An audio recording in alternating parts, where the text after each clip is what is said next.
Good morning, good afternoon, good evening. Thank y'all so much for stopping by the live stream again. I really appreciate it. Shout out to the NTZ crew, to Jacob Tanjay, all of my fourth quarter members. What's up, Jeff Retired? He said, shout out to Booby, the birthday girl.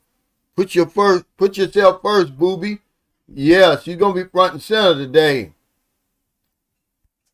What's up? What time is it, Travels? There's RLV. He said, rain's here in Taguig. Yeah, I put that down here, man. 29 people have died and thousands affected by widespread flooding and damage caused by Habagat. Guys, it's important that you know where you're going here in the Philippines. What's up, Obi-Wan Denobi? All my old heads. RV's checking in. What's up, Cisco? Hey, Eric, what's up? I hope you're enjoying your last hoorah, man, before you head back to reality. Did you get moved yet, man?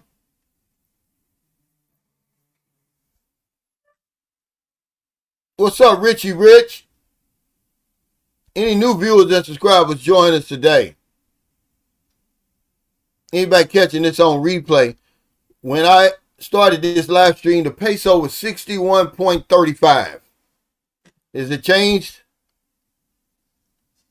Which is better than it was the other day. It went below 60, but remember they're manipulating these currencies now because the global economy is getting ready to blow up. Iran said they're no longer talking to Trump or the United States. They're going to wait him out.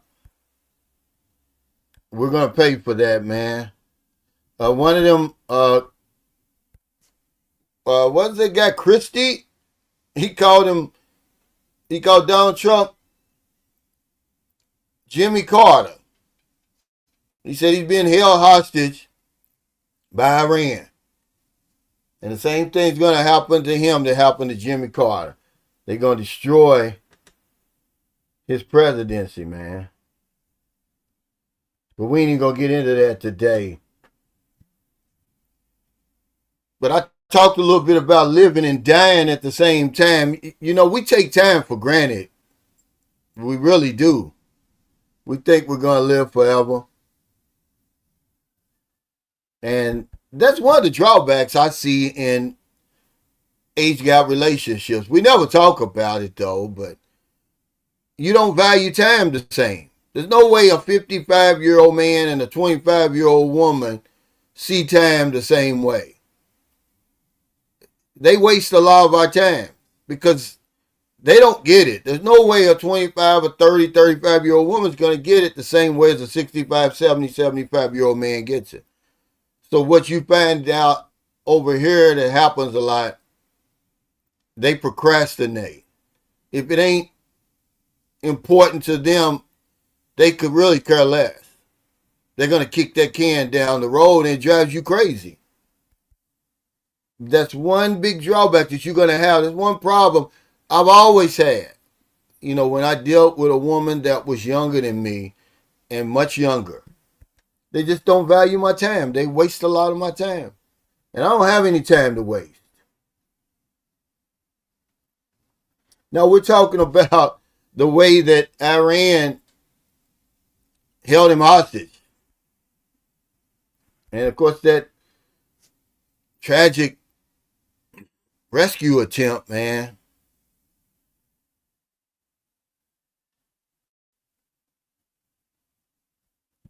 Yeah, but it don't take effect yet. He said, Cisco, you seen that new YouTube monetization rules crazy. Yeah, but it doesn't take effect until February 2027, and it only affects the new people that are applying for the YouTube partnership program.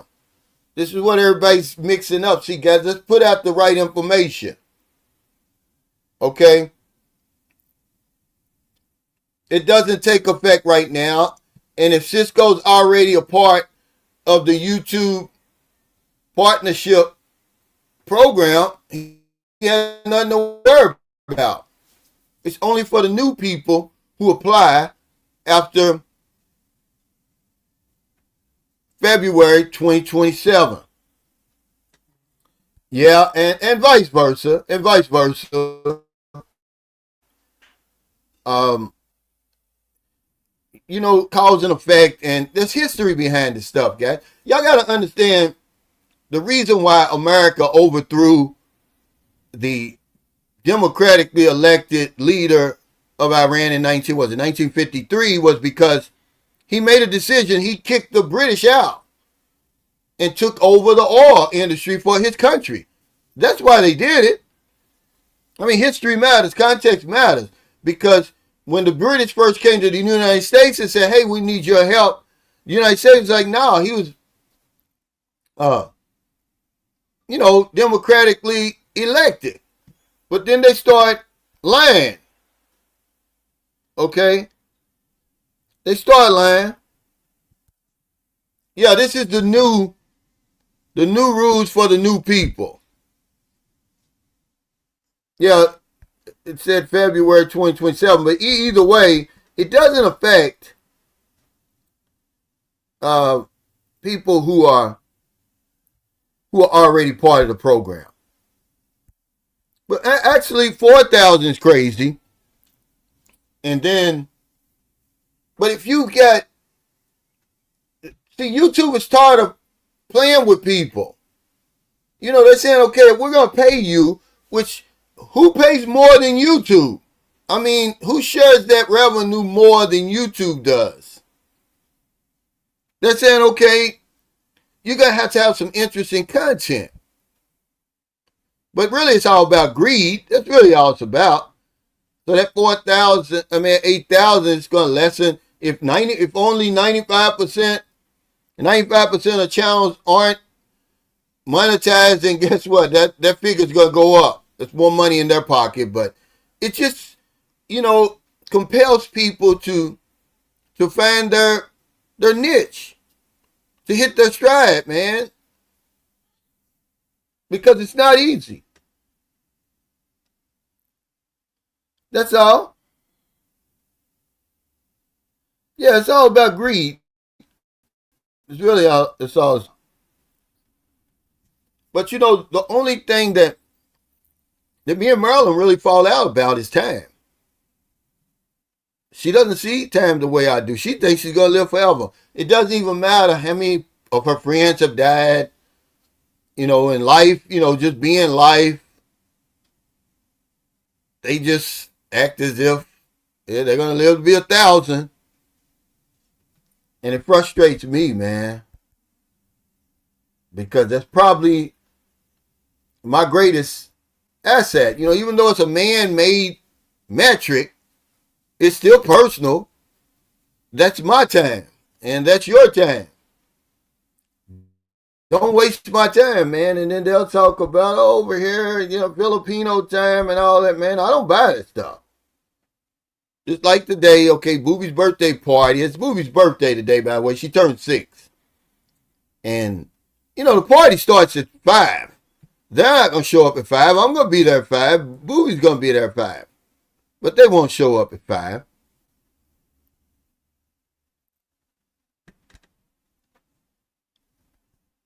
Yeah, you better enjoy your life, man. You're living and dying at the same time. I mean, that's not earth-shattering. I think you all know that, but we just take it for granted. I'm just so thankful, man, every day I'm able to wake up, man. I guess after you've lived here as long as I have, I'm 63, you get it. Every day's not promised. It really isn't promised. You hear that stuff when you're young, but it goes through one ear, goes in one ear and out the other. You really ain't paying any attention. You don't realize where everybody's in the fourth quarter. Why not live then now? Why not live more, love more, live harder, do more, see more? We keep putting it off. So you stay stuck in that loveless relationship, that thankless job and everything, waiting for the right time. There is no right time. We talk about this all the time, man. Because death doesn't care how you live your life. It's running parallel with your life, guys. If you don't hear nothing else, hear that. It's going to sit there waiting for you at the finish line. It doesn't matter if you ignorant and stingy and unhappy and all that. Death is waiting patiently, laughing at you like, look at this fool wasting all this precious time, holding a grudge over $20. Y'all got divorced 5 years ago and you still holding a grudge against each other. People trying to ruin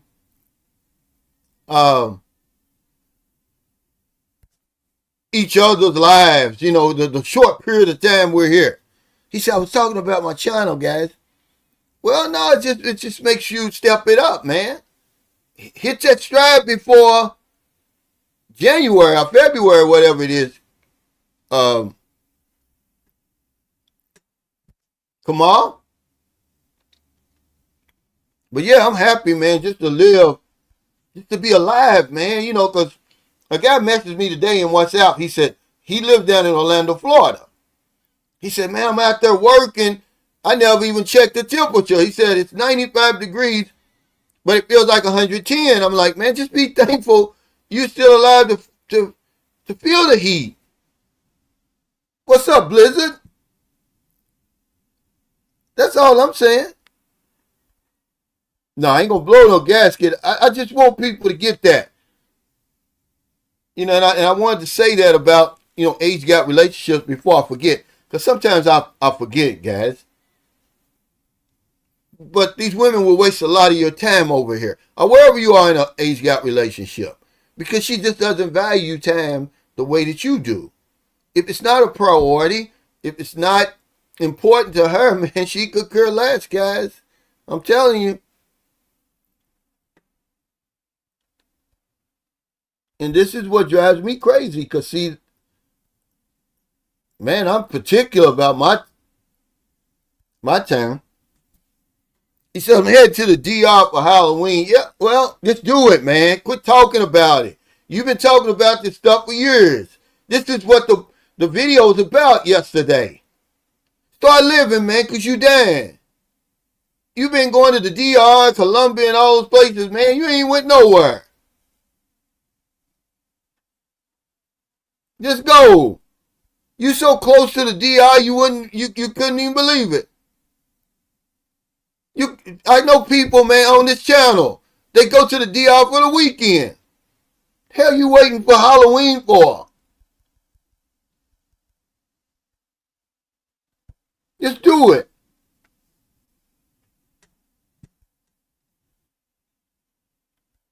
That's all I'm saying. Cause death don't matter whether you go to the DR or not. And you don't know the day, you don't know the hour when you're gonna die. So what's going on with that? Why you keep putting it off? But let's talk about this. Let's talk about this.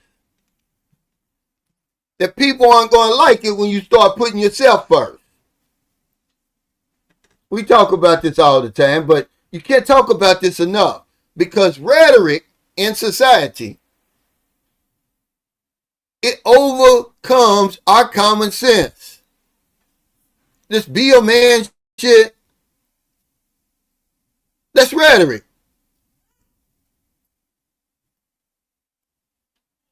Even the damn provider needs a rest. You understand? Even the motivator needs an inspiring word sometimes. You can't keep going like that. You know, I wrote some of this stuff down, man. I'm like, the protector needs a shield. You're not invincible, man. Sometimes you need a timeout for self-care. Because you become more effective. I'm telling you from experience, if I don't take care of myself, how can I take care of anybody else? See, it says right here, I asked the question in Google. I said, when is being selfish a good thing? And it says when it prioritizes, meaning it puts it up there at the top. your well-being, setting boundaries, which is Richie Rich. We're going to talk about that.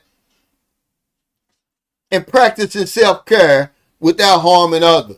This is all we're saying, man. People don't like it when you step out of the line and say, look, it's me time now. I'm going to do something for myself. I'm going to take that trip, but I'm going by myself. I don't need anybody. I'm going to start loving myself, see? It hits different, man, when you really, truly love yourself. We talk the talk, man. If you love yourself, man, love is really action. And so is putting yourself first. Put is action. That's a verb. See? But they talk about healthy selfishness, is what they're saying. It's about respecting your own health, growth, happiness, and freedom while being considerate of others.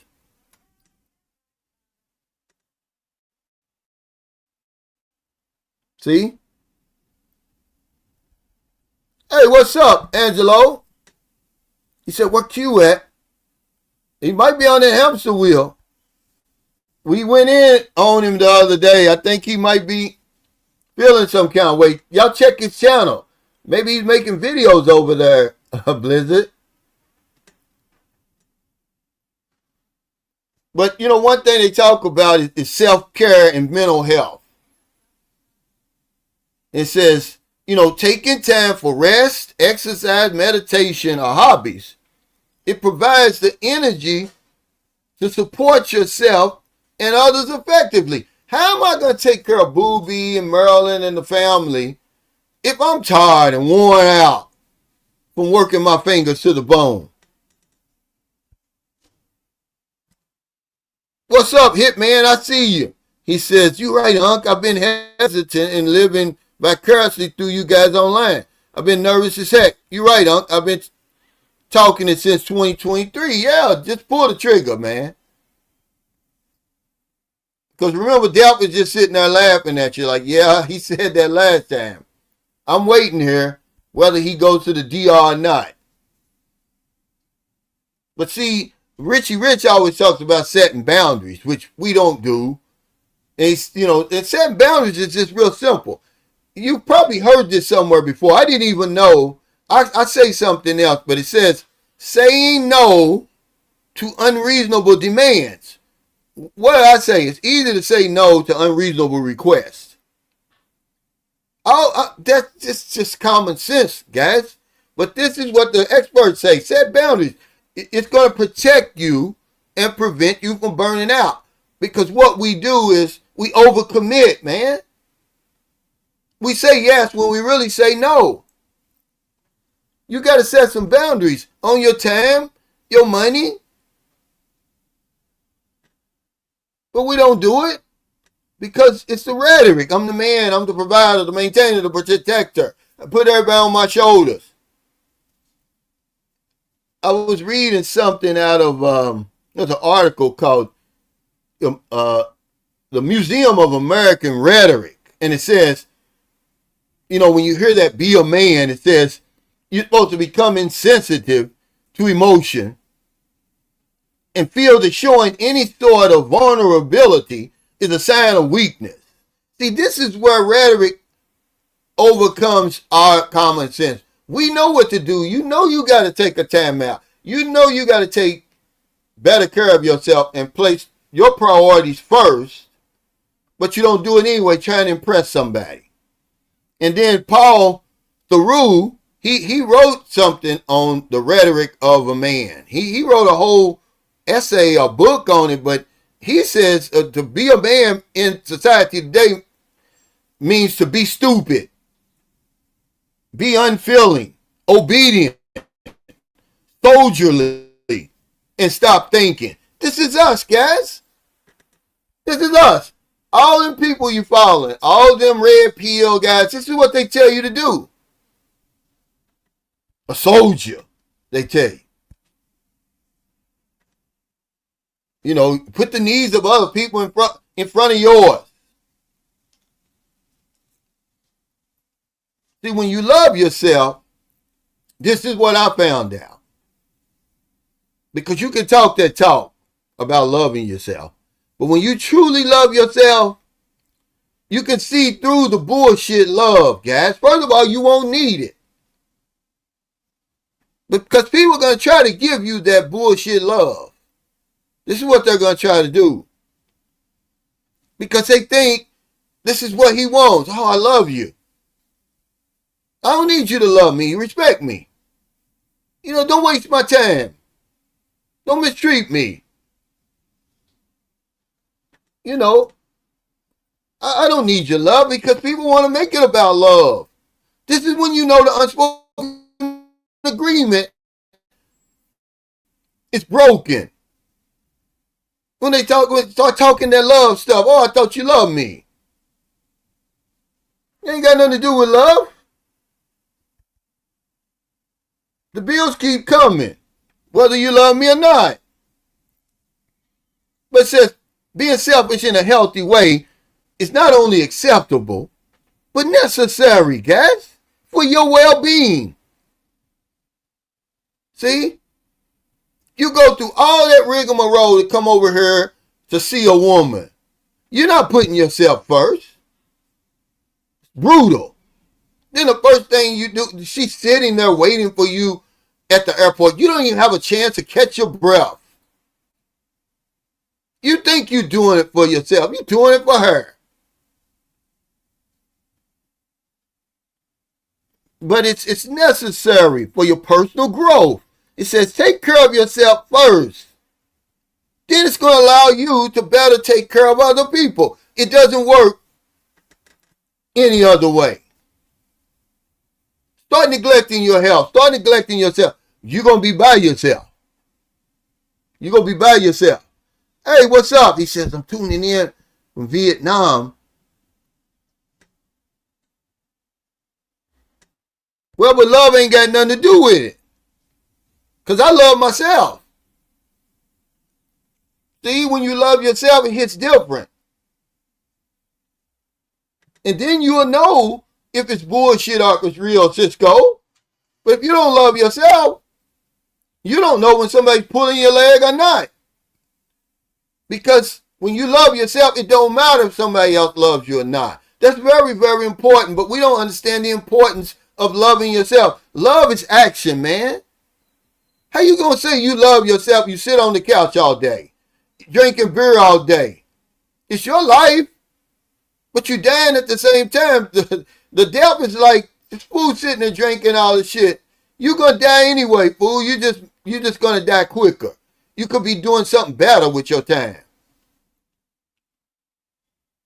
Hey, what's up, Gerald? He said, what's up, Cal? He said, like I said earlier on your video yesterday, my number one priority is my health, mental and physical, and my money and assets second, everything else after that. So don't forget your time now, Gerald. Okay? He said, I recall disputing you for years about that love factor. Yeah, you got to love yourself first, guys. But what is loving yourself? Love is action. It's all this stuff we're going to talk about today. But we've allowed rhetoric to overcome our common sense. Everybody knows you got to put yourself first.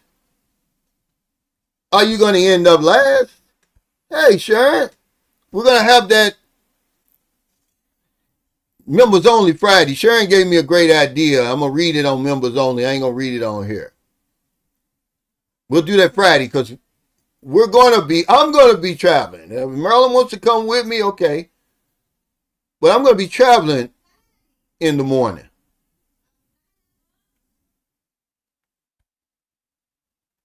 Hey, Sharon, thank you for that super sticker. He said, we all love you, man. I love you back, but love yourself first, guys, okay? And then it says personal growth and goals. We talk about this all the time, guys.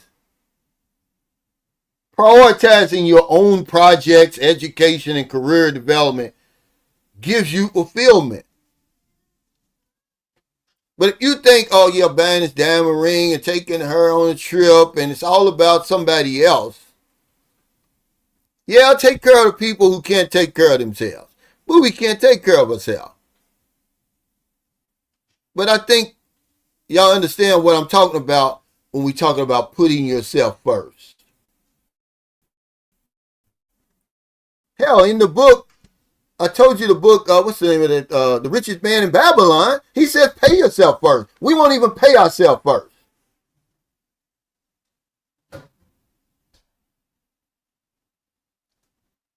He says, I'm going to remodel my backyard so I can live outside. That's my project. Well, do something, man, for yourself. Man, when's the last time you really bought you something nice? I went on a nice trip. I took time out for yourself. See, my American wife used to get mad at me. Everything that I would do, she criticized it. Now, I got to change. It's on me to change, not her. She can stay overweight and out of shape, but I got to go to the gym. I got to quit smoking. I got to quit drinking. I got to do everything. So then when I pick up a good habit for a bad habit, she even gets on me for that. Oh, you read when you're reading those books, you ignore everybody, she said. I'm like, well, damn. You know, I can't do nothing to please you, so I'm going to please myself. But this is the kind of attitude she had. I had to be the perfect man, but she was able to just be herself and sit around eating chitlin casserole all day if she wanted to. But I had to eat right. I had to exercise. I had to be perfect. And it backfired on her. Because after I built myself up so well, then I looked next to me and saw her. I'm like, you ain't going to get it. Either you rise up to where I am, I'm gone. And that's what happened between me and her. Be careful what you wish for. If you're out there, you want your woman to do this, do that, become better, you better be on that same plane with her. Because once she reaches that plateau and you still down here looking all silly, she going to leave your ass. He's just a regular guy, man. Remember, I'm telling you guys, life is short. I'm not going to do anything to make anybody's journey any harder than it is. Let him live his life, man. Leave him alone. What do you think about yourself? You should be worrying about yourself. Don't worry about him. The man's got a popular channel. I don't think he really cares what y'all think. As long as y'all keep clicking on there, he's able to do whatever he wants to do. He stayed at my house before. I met him in person. This is long before he was the regular guy that he is today. But my thing is rule number one over here. I don't know if you used to, he said epic, what? Okay, epic Creos online money. You know, my rule is number one, shut the fuck up and mind your own business. I don't know why you worrying about him. Why would you worry about another man? That's some crazy stuff right there. He said, I thought you were about to say pig feet sandwiches. That too, you know, the point is she was able to do whatever she wanted to do, but I had to be perfect. So hell, I built myself up. Next thing you know, I'm like, okay, see you later. He said, chilling casserole would have done it for me too. Yeah, just anything. She can be overweight. She can get drunk.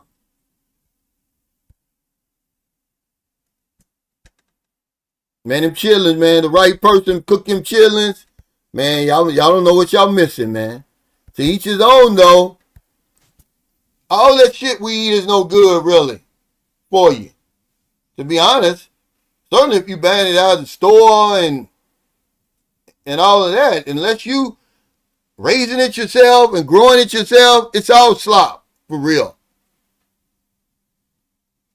I had a brother-in-law when I was married to my American wife. He worked at Swift, the meat packing company.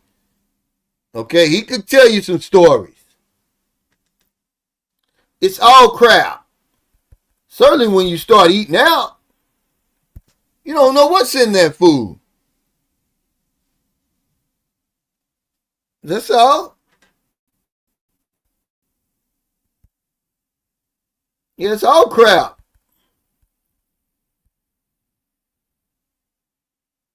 Yeah, all that foolishness. Drinking Big Red like it's going out of style.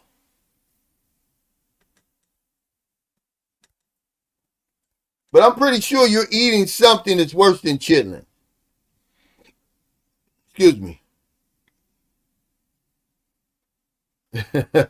You know, that food that's coming out of the stores and stuff, man.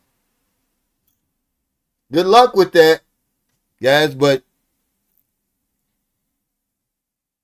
it says limit your overcommitment.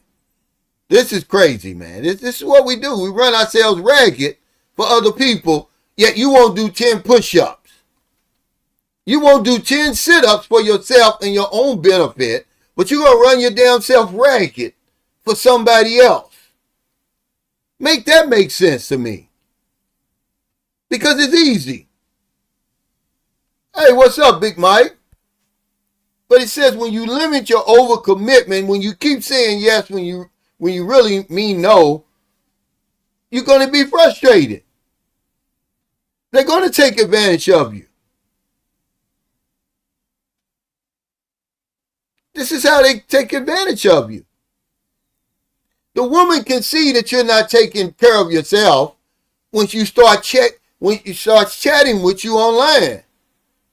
They're going to say, yeah, this guy, he's an easy target. Because this is one reason. I was watching a documentary. It's good, too. It's about, there's a guy who's being charged over in Colombia with human trafficking.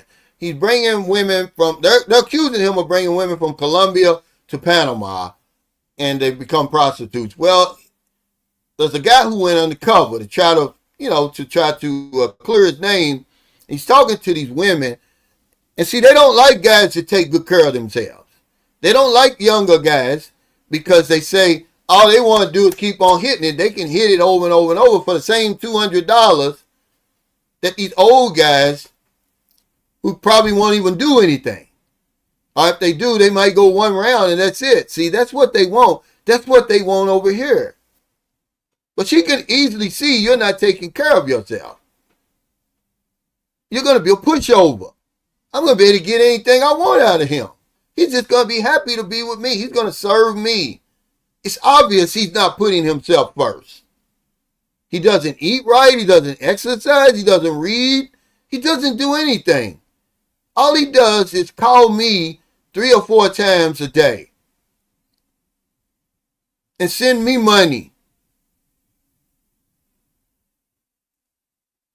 Hey, what's up? Thank you, Blue Lagoon. Hey, I'm going to tell you something about dried fish. If you've ever had, and Raymond, you're from Texas, so I'm pretty sure you've had country ham. That's all dried fish is. It tastes the same. Remember, after they cook it, it's not going to stink like that. That dried fish is good. If you've had country ham, that's all dried fish is. They taste just the same because they're cured the same way. They're cured the same way. What's up, Juice? I was talking about that with a gentleman yesterday. He's new here in St. Carlos City, and him and his wife, they bought a house. They're building a house right around the corner from here. And I had breakfast with him yesterday. He messaged me because he watched my channel, and I was driving the kids home one day from school, and I went down that street over here, and him and his wife was on their second level patio, and he said, "Hey, Sunshine Shows," and I was like, "Who the hell is that?" And I stopped and looked up. Well, anyway, we had breakfast, and he was saying he can't get past the smell. And I was like, man, once they cook it, it don't smell like that. Now, it doesn't smell as bad. Man, I'm telling you, I like dried fish. I just haven't had it in a while because depending on where you are, see, down in Zamboanga, they got the big dried fish. I mean, you get the big pieces of meat. Here they got the little bitty, and then they cook it like it's almost like eating potato chips or something. But yeah, limit your overcommitment. Just remember that, guys. Okay, see, I tell y'all something all the time, but you forget everything we say. Minute she's waiting there for you, you forget everything you hear on these channels. It's easy to say no in the beginning. I don't understand why y'all saying yes so much in the beginning. That's the easiest time to say no. You don't know her. You don't got any feelings for her. And unreasonable on here says unreasonable demands. I say unreasonable requests. Same thing. Don't ask me to buy you no iPhone 17. We only been chatting 2 weeks. I don't even care if we've been chatting for 2 years. Don't ask me to buy you no iPhone 17 and you living in a plywood box with a metal roof. You want me to take this money and fix your house? I'll do that. Okay? But I'm not going to buy you no iPhone 17 Pro Max. Shit, man, my mother would make the best chitlins. I don't eat just anybody's chitlins. What's up, Steven? Are you back to school yet? I know you're getting closer and closer to your retirement. You really are retired. Yeah, I don't fool with blue. But dry fish, man, do yourself a favor. Especially if you're down in Mindanao, like I said, where they have the big dried fish. Not the tiny ones they have here. There's no meat on it. They basically eating the whole damn fish. They cook it almost crispy. It's like down there eating bacon or something. But down there, they got big pieces of meat you pull off because I used to eat it, man, down in Zamboanga. And then, see, Zamboanga and Dumaguete are like sister cities. Believe it or not, I didn't know this. Dumaguete, where all the favorite vloggers live, and Zamboanga down in Mindanao, where I used to live, they're sister cities. A lot of the people who live in Dumaguete come from Zamboanga.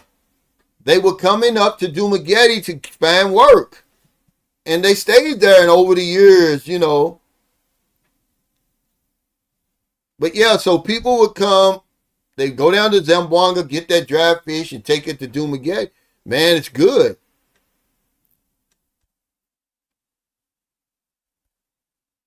But sometimes you got to find a way to recharge your batteries.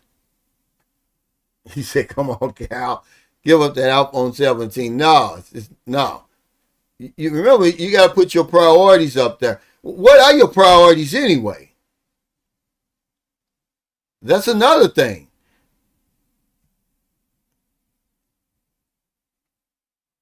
But yeah, I'm not going to buy a woman no iPhone 17 when her slippers is leaning to the side. Buttons missing off her damn shirt. No, let's go to the store. Let's get you some clothes. Forget the iPhone 17. You're not going to get that. You will never get that. If that's going to be the deal breaker, then, go ahead and tell me now. I don't even have an iPhone 17 Pro Max. But what we're really talking about is balance, ladies and gentlemen. That's all. Look up the definition of self-preservation.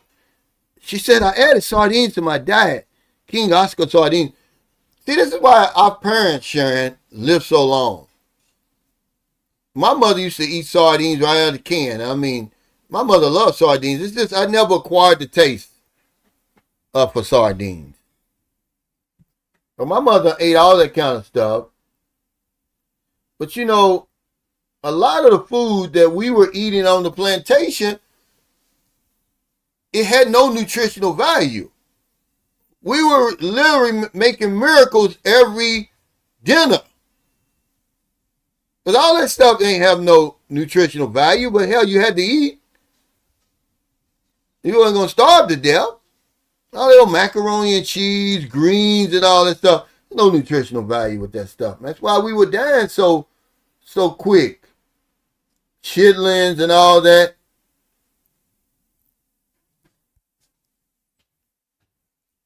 Pig feet. Yeah, I should hate pig feet. I mean, really, you young, you don't appreciate nothing like that. You come home, you at home, you're at school, you're in the sixth period, you hungry, you run home, it's a pot of pig feet and sauerkraut. Now I would turn something like that up now, but not when I'm in the 6th grade. I'm looking for some fried chicken or something. Man, my mother would have that stuff on the stove. You had to eat it. So I acquired the taste. You put a lot of hot sauce on there and mustard. And usually she would make some mashed potatoes with it. But, I guess I ate so much pig feet. I don't want any more pig feet. You can't give me any pig feet. Because, my imagination, I know what it is. It's just a big ass foot there you eat. It's even still got the damn toenails and shit on it. The hooves on it and stuff. He said, yeah, my pops used to eat sardines out of the can. Yeah, my mother did the same thing. He said, dunget fish. Yeah, they have that for breakfast. He said, try the King Oscar over rice. It's good for the body. Yeah, they knew all that stuff was good back then. Remember castor oil and all that stuff? Whenever my mother used to use that for everything. I don't care what was wrong with you. You get that damn castor oil. Yeah, same thing. What's up, Kevin?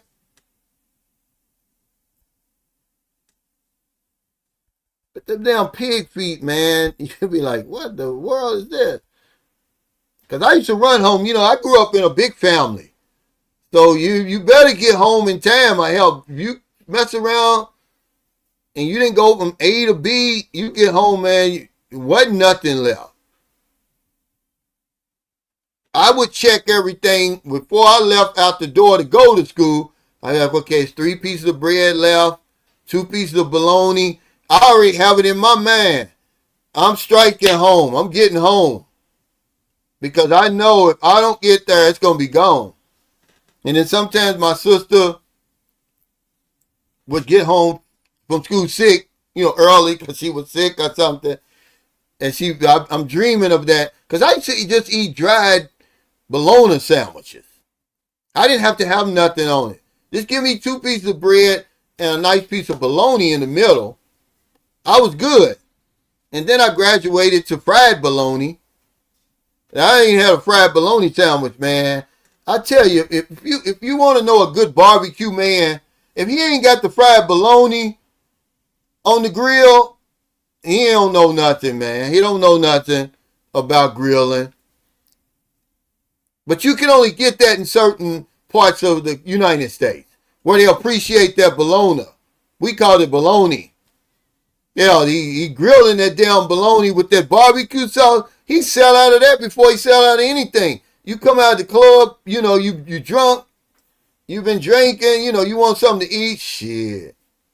Man, you guys don't know good food. That's that southern eating. Yeah, I don't want no more pig feet, man. Yeah. Well, not toenails, but the hooves. It'll still be there. and the damn arteries and the stuff that you just biting into the stuff. You hungry. You dipping it in the hot sauce. You don't know that them is the damn ligaments from the damn pigs. You don't care. you, you don't care, man. You just hungry. That's why you can't think when you eat.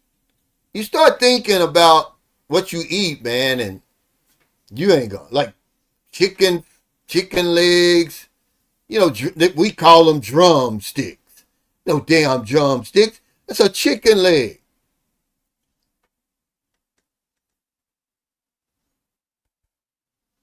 Yeah, the danget, that's popular anywhere.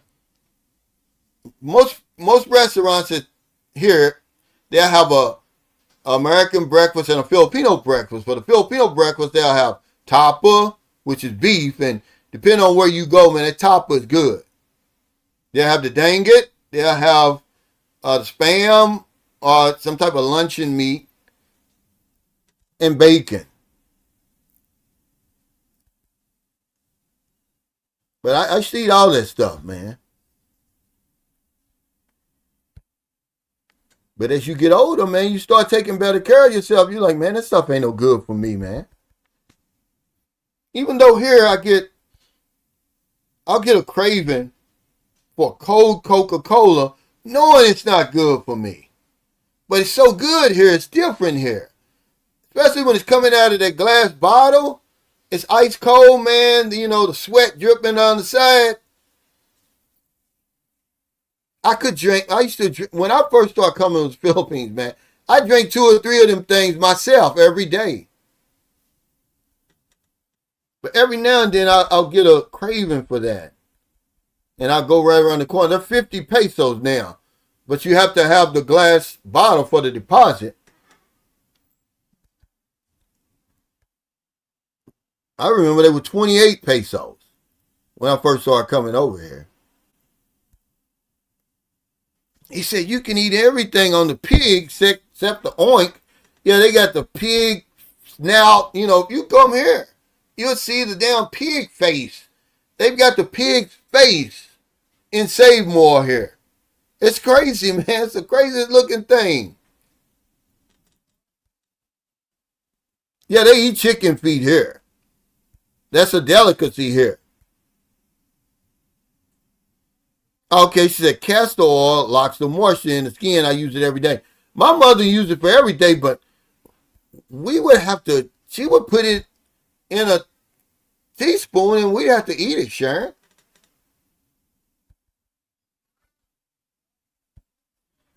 Yeah, yeah. He says it's best paired with bulalo, especially on rainy days. Man, that bulalo soup is one of my favorites. Or you can go over here to Malwani restaurant, man, and get the bulalo steak. Remember the roast that your mother used to cook? And she'd have the potatoes and the carrots and everything surrounding it. That's all that is, man. They got this gravy, man. It's so delicious, man.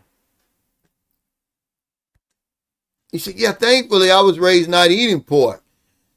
Yeah, but, it's just so much crap out there. And none of it good for you, really, guys. he says, I can't lie. I used to love cast iron skillet fried salami, yeah, and American cheese. That bologna, man, I tell you. Okay, are you going to bed or are you going to sleep? Now, that's 2 different things, Angela. I know your woman's there from the Philippines. It's early. You ain't going to bed. You ain't going to sleep. He said, you're bringing back memories. For many of us, always entertaining for us here, Cal. Hey, thanks. Now, I don't know how we even got on this subject. But they don't know nothing about that grill, Cedric. If they ain't offering bologna sandwiches, grilled bologna, they don't know what they're doing. Yeah, the real one, yeah, with that sugar cane. Now, I'm going to tell you something. This is 100% fact. There's a guy came here to visit me from Toronto, Canada. And he said, Cal, they came from Argyle, where Thomas Marshall's from. And traveling here, he saw the sugar canes, and the first thing he said, where can I give me some sugar cane juice? I was like, man, we don't even have sugar cane juice here. But we sell, I mean, Negros Island is the king of sugar cane. Man, I went to Vietnam and got hooked on that stuff. He said, man, the way you described that cold Coca-Cola, I want one there. Man, it's like that here. It's like that here. There ain't no they got the little plastic ones like this. But if you really want to get addicted, you really want it to hit the way it's supposed to hit and quench that thirst, you get that glass liter bottle. You'll get addicted to it over here. I'm not going to lie. Man, I love a bologna and cheese right now. See, I used to go to a place called Irvin. When I met my American wife, she lived in the projects. I mean, one of the worst projects in America one of the most violent before they tore them down. But right on the corner of 32nd and Young is a little place, I believe it was owned by Jewish people. Man, and they make you go in there and get that bologna and cheese, and they put man, it was so delicious. They put the mayonnaise with the lettuce and the tomato. Man, it'll make you bite your tongue. And that's all the man would do all day long, because that was their number one seller. And it was a liquor store too. It was a liquor store. They sold sandwiches and crack and every damn thing else in front of the damn. He said, that put some respect on that red Tahitian treat. Yeah. He said, slaves given leftovers, plantation owners refused to eat. Yeah. Cornmeal to make basic ash cakes. Cornbread, salted fish, yeah. Low-grade herring, a shad. Yeah, pig parts, yeah. We had to make miracles every evening. I know Tupac said every Thanksgiving they were making miracles every evening. We used to eat everything, man. You come home, man. Imagine this. You coming home. You got pigtails. Pig ears. We see pig ears, man. That would be the meat and whatever, my mother put on the side. I don't know how y'all grew up, man. I didn't grow up with a silver spoon. I couldn't eat a pig ear today, man. Pig ear? Yeah, that, man, the original Coke, right, today, they didn't play with remember they started playing with the ingredients in America and people pushed back. Remember that new Coke? Remember that came out in that old red, white, and blue bottle? Man, people pushed back so quick that they went back. Yeah, he said, you haven't lived unless you had fried bologna. Yeah, man. What they talking about? No, man, I used to hate to have to eat that stuff. I'd fake like I was well before I would drink that stuff, man. It was like drinking, they call it castor oil. It was like drinking motor oil. There wasn't no difference. Same color. Yeah, that bulalo soup. Man. Whew. Hey, what's up, Elect? Yeah, I said it's good to treat yourself to a Coke. Man, that ginger ale, I don't think they sell that here. I haven't had a cold ginger ale, man. It gets hot in the summer over there in Louisville, Kentucky, and boy, that was a treat. But of course, we had Kool-Aid. My mother couldn't afford to buy Cokes like that. That was like you had to treat yourself. Remember we were talking about putting yourself first? That's something you had to go out and hustle and buy on your own. You wasn't coming home to no cold Cokes in my house. But Kool-Aid, yeah. What's up, Elect? Yeah, we was talking about Houston the other day, boy. I tell you, it's violent in Houston, in certain parts. She said, I love you back. He said, I only drink the glass bottle in the States, yeah. Sugar instead of syrup. I believe that's what they got in here. I believe that's what they got here is the real sugar. It ain't no joke. You want to get addicted to something and it hits your back of your throat like it's supposed to. You know, that burning sensation like Coke's supposed to do. Not like when you get it in the plastic, you can take it, right?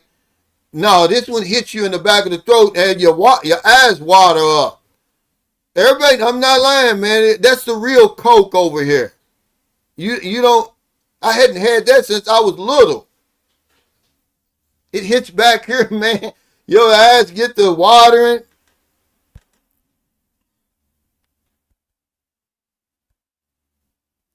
That was years ago. Yeah, that new Coke was nothing. Yeah, man, we had pigtail, pig ears. What else did we say? Of course, pig feet. Uh, of course, ribs. You know, that was probably the best. That's when you're eating high on the hog. Yeah, I forgot, Raymond. You live up in Metro Manila. You probably do get that ginger ale. Man, ain't nothing like a cold ginger ale. They said, I see how those of us who remember the old days when growing up, for me in Barbados, now Canada, I see how the island lifestyle appeals to many of us. Yeah, it makes it easier to adapt to. I just always wanted to live somewhere where it didn't get cold, Cedric. I used to freeze, man. There wasn't no gloves for us. Believe it or not, man, I don't know how old I was till I was wearing gloves, but we used to wear to protect us against the cold and frostbite. Man, you'd be out there with socks on your damn hands. You'd have two pair of socks on your feet, and you still freeze to death.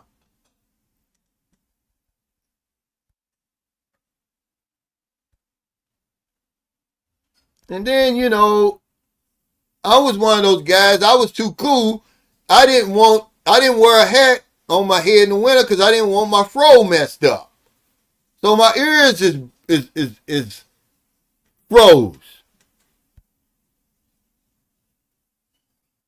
He said, Unc, when was the last time you had some fried fish? Yeah, with collard green yams and baked mac and cheese. Yeah, when I was at home last year, I wanted the yams and the macaroni and cheese, if nothing else. I put in a special request for that.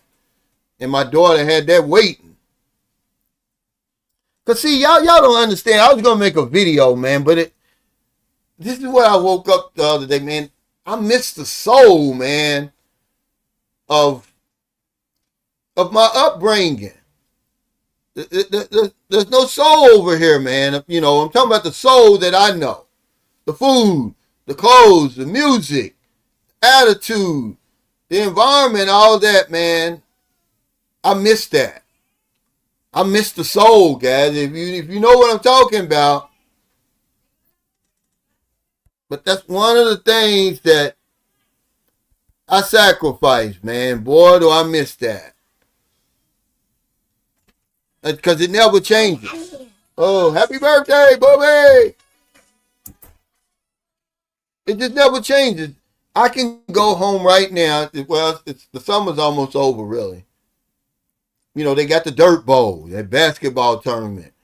And it's just that's one part that's missing out of my life. And it's a big part, man, of who I am. And I just can't. I'm gonna have to go home once a year just to enjoy that. I'm not gonna go too much long without that, man. If you know, you know, man. But that soul is missing, guys.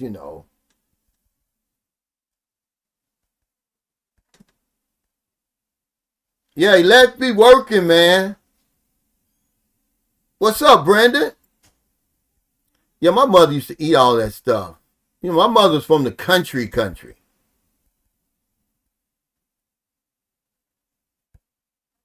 Yeah, yeah. But I didn't grow up in the projects, though.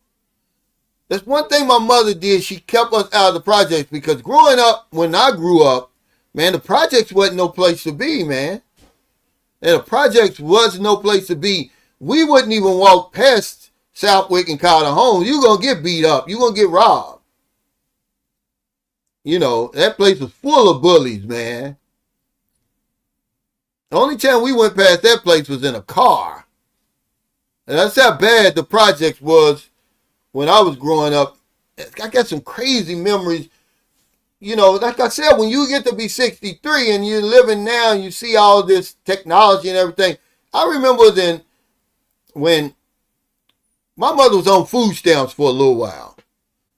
And she used to have to go and pick them up in the projects at the, what's the name of that? Well, I can't think of the Harris Center. And man, people would get their food stamps, their purses snatched. So then they said, okay, we're going to start mailing them to you. They start mailing the food stamp. Everybody's mailboxes was getting broken into. Then, I forgot what they did after that, but now it's the EBT card.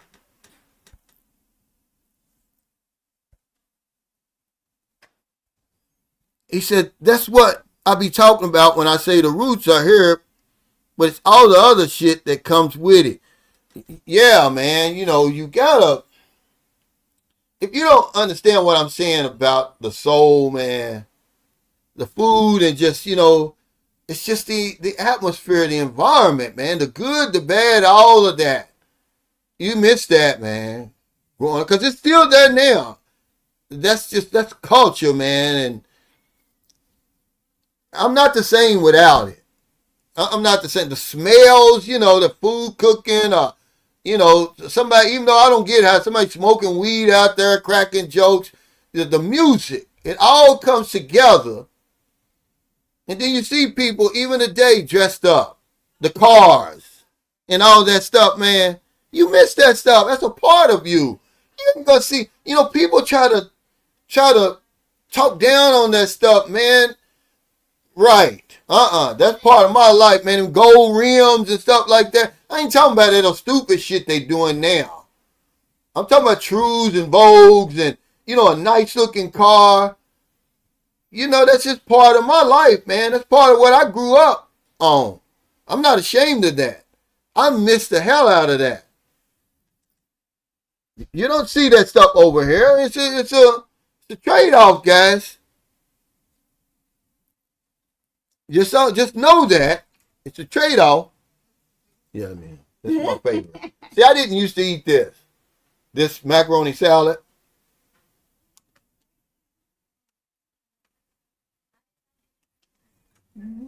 But I do now. But if you bring your Filipina to America, or wherever you bring her to from America, from her home country, the soul's going to be missing out of her life. So they work and they get together and try to recreate that the best they can. But hell, we can't even get along over here. You know, to be able to do that. Like I told y'all, when I got the artificial grass, we had the friend of mine, Sydney, he had a 4th of July, you know, get together over his house, man. You know, it brought back memories, man. He had the grill smoking, the music.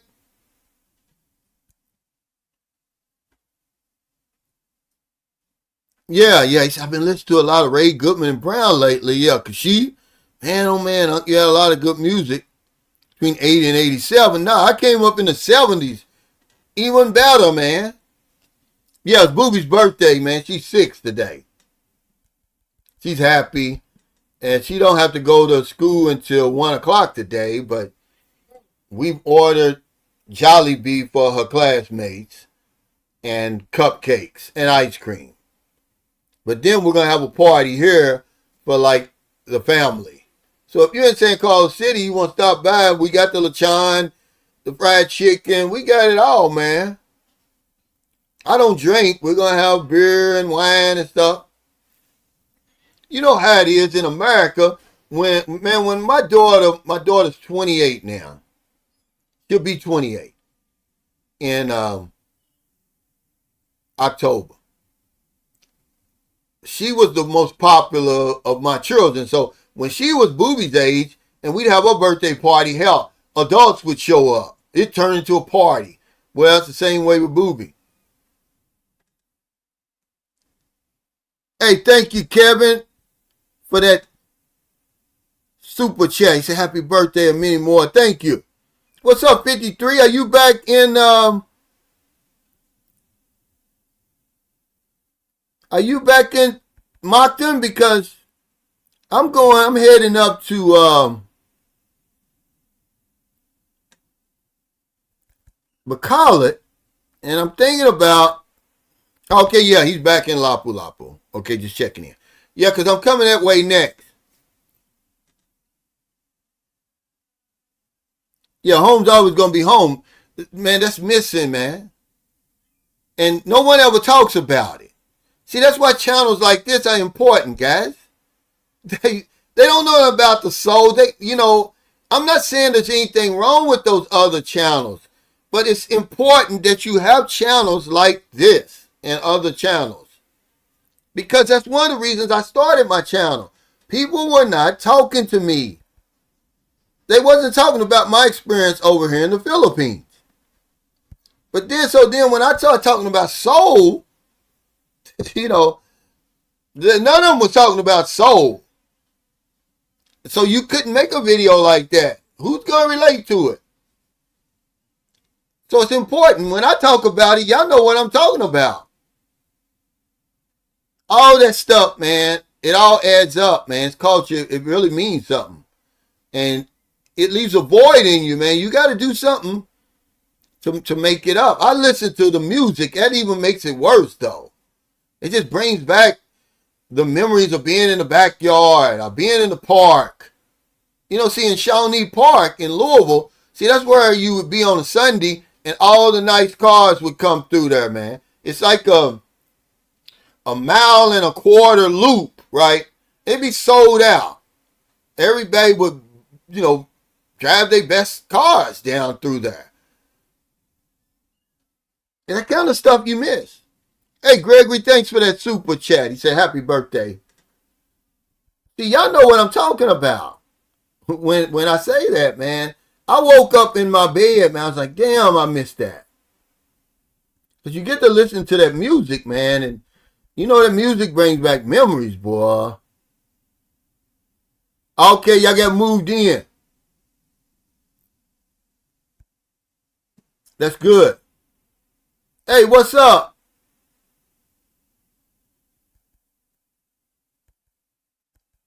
Because, I wouldn't even know what to buy if I went home. I don't keep up with the Joneses, but I mean, if I went to the store, see, we used to have a place called Rhodes, Rodes, men's store.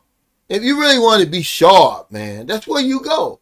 But even before that, I'm trying to think of the places that everybody would go to and buy the clothes. We used to wear the silk shirts and, back in the 70s and 80s, man, guys used to be sharp. Bub-toe shoes and, it's crazy, man. Hey, I'm doing fine. Thank you. You just, that's going to, if you come over here or you go to Thailand or somewhere else, wherever you go, it ain't going to be there. Even in Africa, it's not going to be there, guys. That's specifically to the United States. Yeah,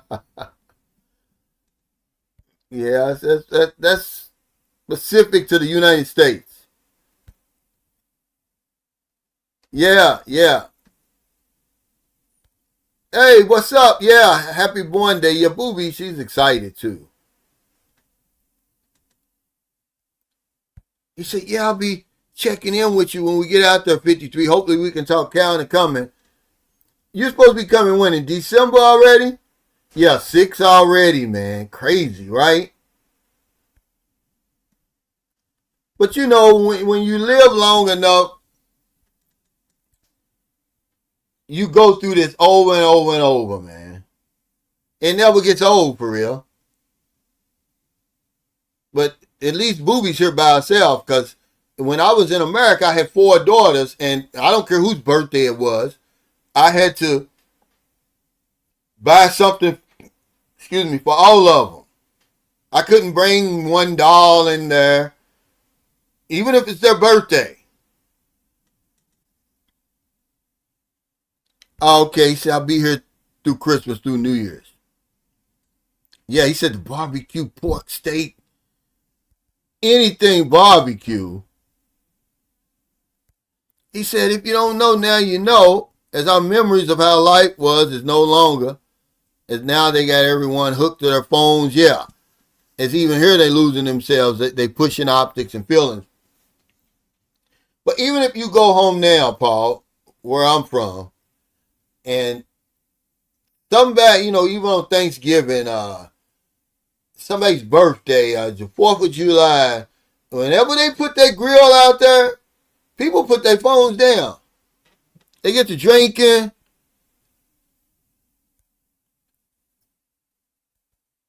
Cracking jokes. He said, yeah, growing up, you had no choice but to fight in the projects. I tell you, man, the project wasn't no joke then.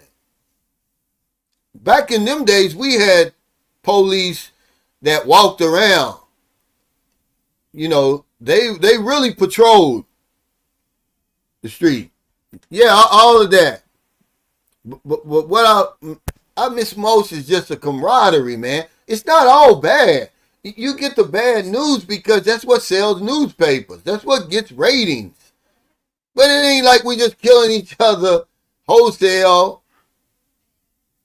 It's something about seeing, having that collective experience of being black in America. And you see somebody succeeding, no matter how they succeed. Even the drug dealer, you would have some type of empathy, because you know that, hey, he's doing the best he can with what he was dealt with, but you like to see that kind of stuff. They used to call it ninja rich.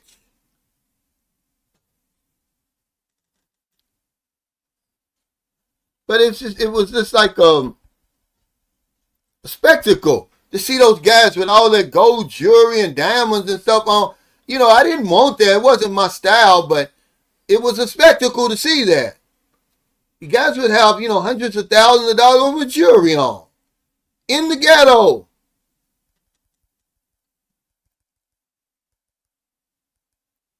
Hey, Big Mike, thanks for that super chat. He said, happy birthday, Booby. Man, we going all out for Booby, too. Yeah, we were closer back then. Because like the man said, Paul said, we didn't have no phones and all that stuff. Yeah, Albaca I like Albaca Bake Shop. Yeah, yeah.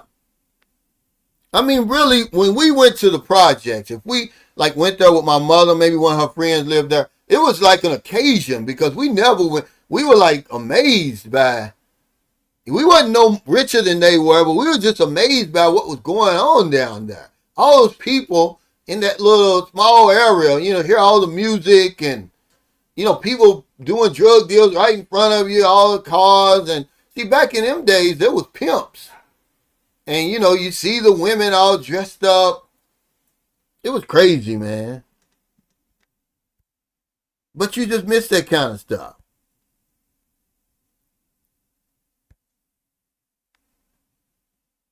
And then, of course, life steps in. People start dying. You start getting older. You know that, your time is well, your life is running out. Not time. But I like to talk about that stuff, man. And it's very few channels in the YouTube that, we're overseas that we talk about it. It's like we're supposed to forget about our life over there. You don't have to forget about it. So I talk about it. I mean, everybody's trying to be politically correct and all that. He said, Cisco not trying to eat Habakkuk. He wants Balut and Esau. Man, I tell you, 53 Shades Darker was the first one that took me over there. I believe it was my first. Hey, thank you, Gerald, for that super chat. Say happy birthday, little princess. We going all out with Booby today. You know, we breaking the bank. We ain't got no choice. Then Maryland starts with. Hey, thanks, Hitman, for that super chat. He said happy birthday, Booby. Hitman came over here before, but hell, he really got a nice house. You know, his wife is a retired nurse, and she's the reason why Sahara is going to St. Augustine, because that's where she graduated nursing school. So we took her advice. He never too old to learn, man. I took that advice because it was good advice. I really didn't know, because all nursing programs aren't the same. But thanks, Hitman. Yeah, he came over here. I think, what were you driving, Hitman? I forgot what you were driving. Was it an SUV? Some type of SUV. He said spending about 500. That's about what it's gonna be, which is a lot of money here, man. I don't think it's gonna reach 500. It's gonna be close. The Lechon, we got a deal on it. It was 7,000. But then the ice cream was 1,600, and then the cake and the cupcakes, that was 2,800. So what's that? 11,400 pesos. Then the Jollibee, it was 41 people. I think it was 100 pesos each. So just say another 5,000. So that's 16,000. And we haven't even. But then we went to the grocery store yesterday because we got to get the chicken, shrimp. What else? They cooking in there? The salad, the cokes, the beer, the wine. It's gonna be close, man. It's a lot of money over here, but you know, yeah, a fortuner. Yeah, that's what you had. You know, they're only six one time, and everybody's going to enjoy it too.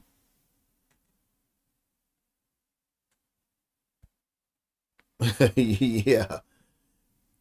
But see, that's when they start talking that love stuff. You know that something, the unspoken agreement is going bad, Richard. Because early on, they don't question it. But then it's like, oh, that's all you want. This isn't love. That's all you want is sex, right? And then you're thinking in your mind, well, that's all you want is my money. This things is going like this now. But I guess everybody's situation is different. He said, Brother Cal, what drew me to your channel? I instantly got what you was talking about and where you were coming from. Yeah, see, that's all I wanted. That's all I was looking for. Blizzard. When I start watching YouTube, and I enjoy the channels, man, but at some point you want something that you can relate to. You want to look and say, okay, you know, that relate something that's relative to me. Because I used to watch Black Filipino TV, but his channel has changed so much. It's like he's a different person. He's not as gritty. He's not as, and I guess that's over time. You know, your channel grows and you become more polished, I guess. But I mean, because his was on what attracted me to him. I said, well, look at this black guy over here. I was still in America. I don't even think I was over here. But it's more than color, but at the same time, man, it's all about culture. It's about experience. And that's why, you know, you see a lot of channels, the numbers are like this, man, because people are just gonna gravitate to who they can relate to. It don't matter what kind of facts you kicking out. It don't matter how entertaining your channel is gonna be. You're gonna attract people who can relate to you, and that's just how it is.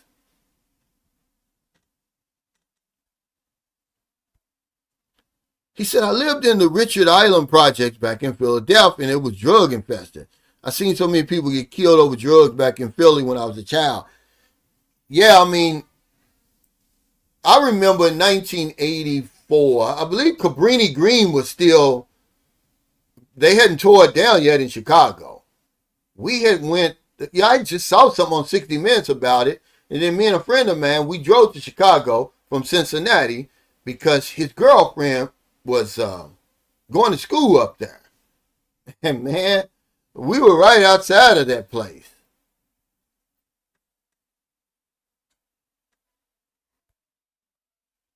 Yeah, I don't watch him anymore though. I can't relate to him anymore.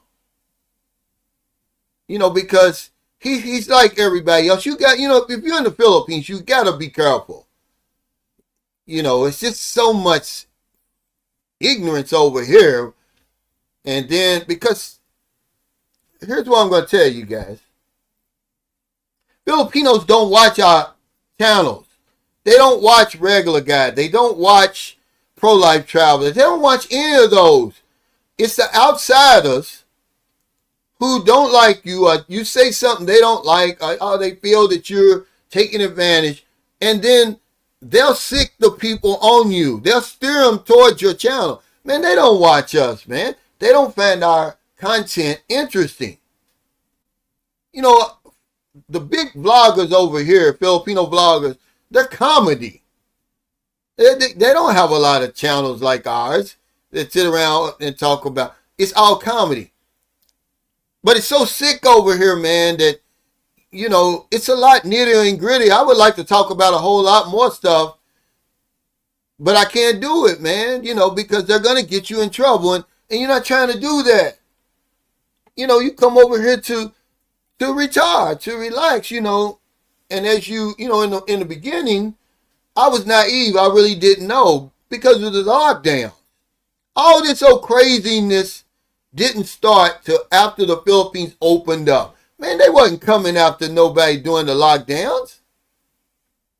I'm talking about these other vloggers and stuff. You just didn't see it.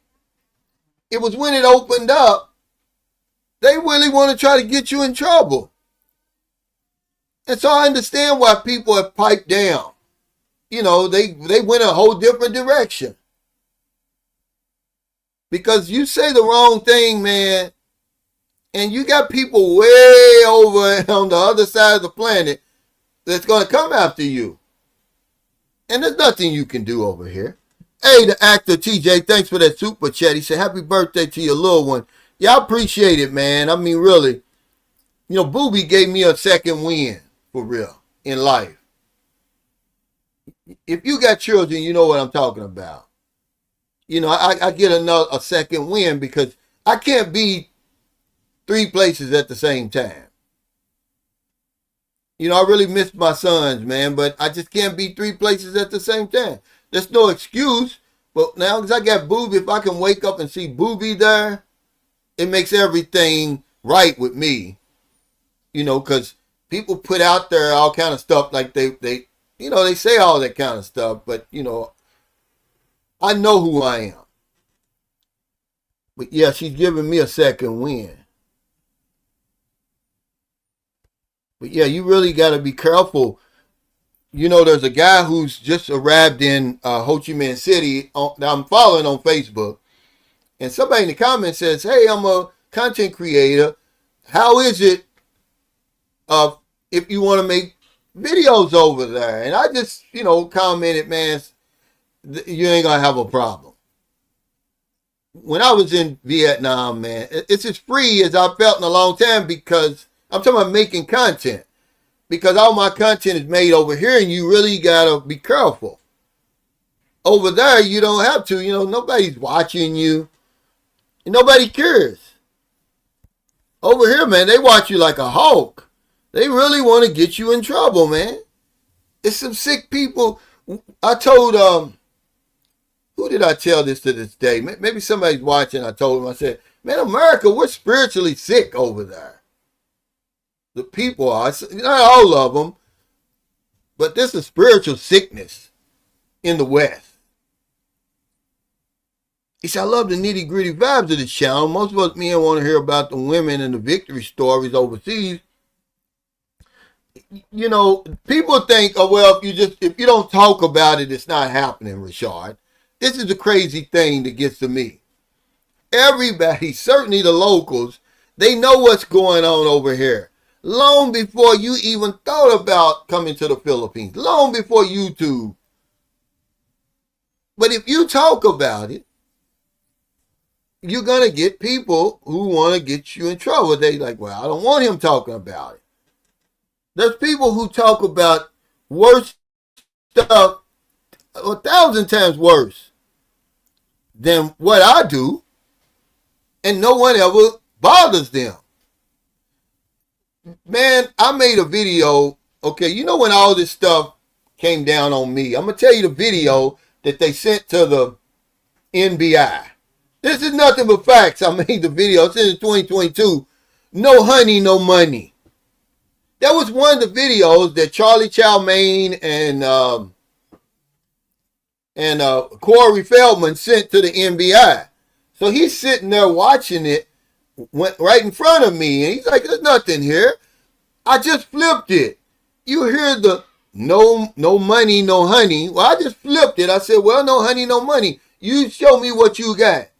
You give me what I want first before you even think about asking me for something. Let me make sure you who you say you are. Oh, they went crazy over there. That's nothing. But that's the kind of videos that used to get under their skin, man. 100% facts over here.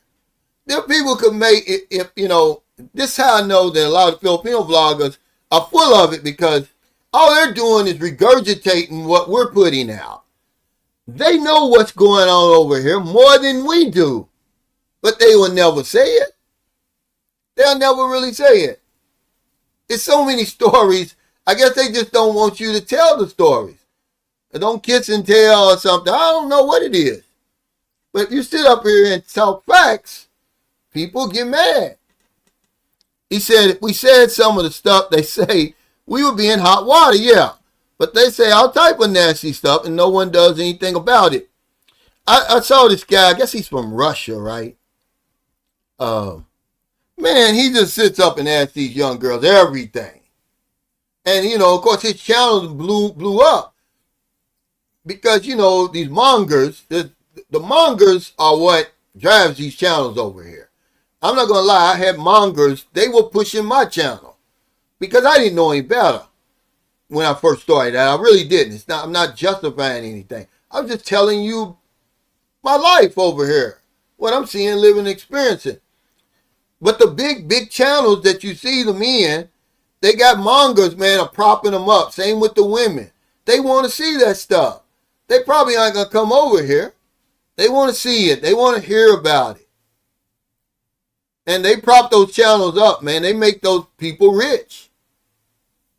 He said, yeah, have fun and enjoy being dad today. It's you're a good example for your daughter. And I hope you pass on some of the heritage and pride and instill some of the history so she has both cultures. Yeah, eventually, you know, once Booby gets a little bit older, I'm going to take her to America. You know, Booby's an American citizen. She got passport and everything. You know, I would be remiss if I didn't introduce her to her side of the family. But yeah, you're right. You know, it's just one of those days today. Booby has given me a second win. Because you know the things they say about us. You know. Oh, is that his name? Okay, yeah, now he said, yeah, Jay's channel has really changed. Now he has another channel, More to Life. Yeah, I think that's the one where they react. See, those reaction videos, those are the superstars now. I don't understand how to do it. I don't want to get the copyright strikes and all that stuff, using somebody else's material. That's probably the easiest way to come up on YouTube, because all you're doing is reacting to, early on, I couldn't understand it. Like, why are they doing that, man? Can't they create organic content? But now I get it. That's probably the easiest way. If I'm starting a new channel, that's what I would do. I mean, they made it good. They made it easy for you. You just found a video that you want to talk about. You put it up there and you react to it. Most of these, I'm talking about huge channels. That's what they're doing. That's all they're doing. They're sitting there and they've got, you've seen them. They've got the video playing and they'll stop it and dissect what they're saying and that's it.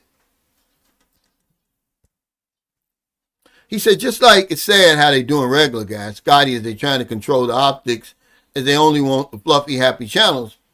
It's not even that. It's not even that. It's jealousy.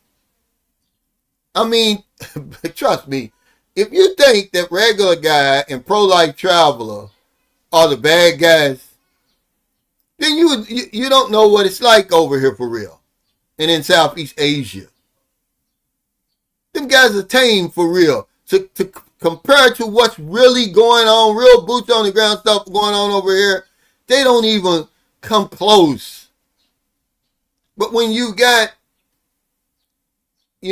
people who give the authorities a distraction.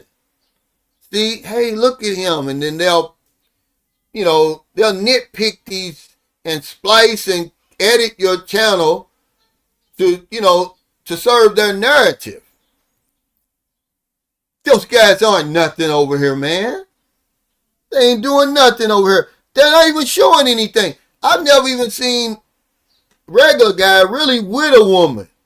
I think, now, imagine how many years old his channel is. I think I saw him one time.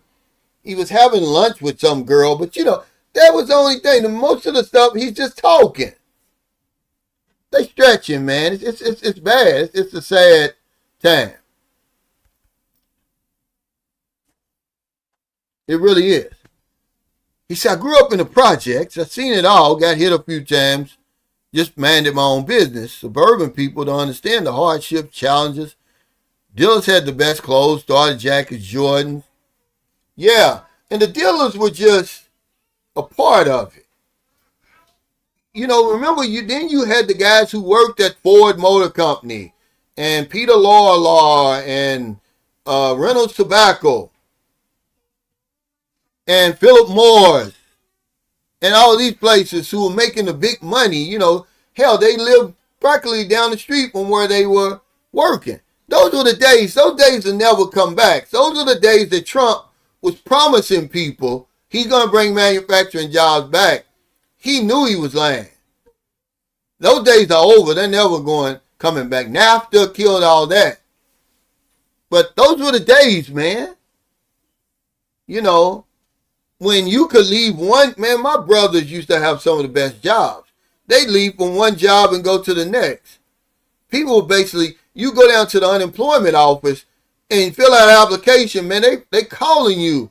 I'm talking about jobs you keep for the rest of your life. Get married, buy a house, go on vacation every year, send your kids through college, have a nice Lincoln or Cadillac or something like that.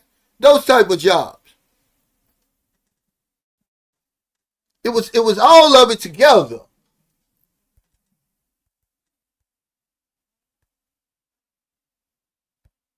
Yeah, he said Richie Rich and Chang do some of those too. Yeah, Q does some of that on one of his channels, but it's got to catch on though. You have to be, see right now, believe it or not, were I to start another channel, it would be talking about Trump and these politics and what's going on now.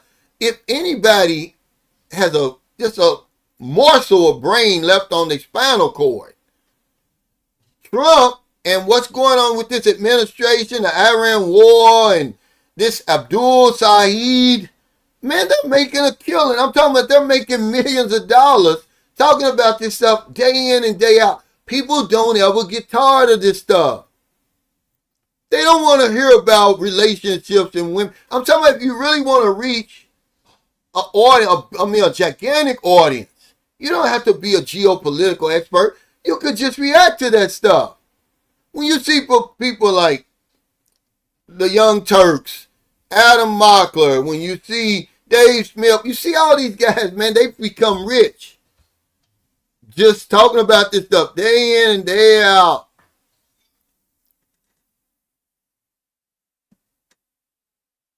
I mean, Trump's made a lot of people in that way. He's made a lot of people money because every day there's something on Trump. He's the most talked about man in history. In my lifetime, no one's ever been talked about more than Trump. In the 10 years that he's really been on the horizon, on the landscape, and he gives them, reason to talk. I mean, he's just he's walking content, man. And I think, this relationship stuff is run its course because they won't let us really talk about what it's really like to be in a relationship over here. These Western trolls and haters get butthurt and want to turn you in if you just tell them about something that you went through. They sitting there making reaction videos on me when I made the video. She said she was 22, but she was really 18. That's facts. I'm not supposed to tell my life story, and then they're trying to put it out there like I'm a PDF or something. I'm like, these guys are sick out here, man. I mean, really. Yeah, the Midas touch. No. Obama's popular. I didn't say popular, Picasso Green. I said the most talked about. You know good and well Obama ain't being talked about now. Yeah, it's just he's walking content, guys. If you're going to start a YouTube channel, you start talking about this stuff. Yeah, you're going to get your haters and stuff. So what? The haters is what makes your channel. It took me a long time to realize that. Yeah, they're going to push back. But those are the ones that are going to keep on watching your channel and pushing you up, until you so far up there now, you be like, okay, I don't even need you haters anymore.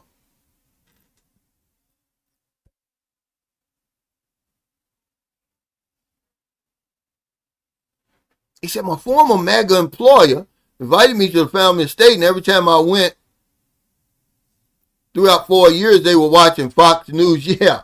And said, Tucker Carlson, I don't trust him anymore.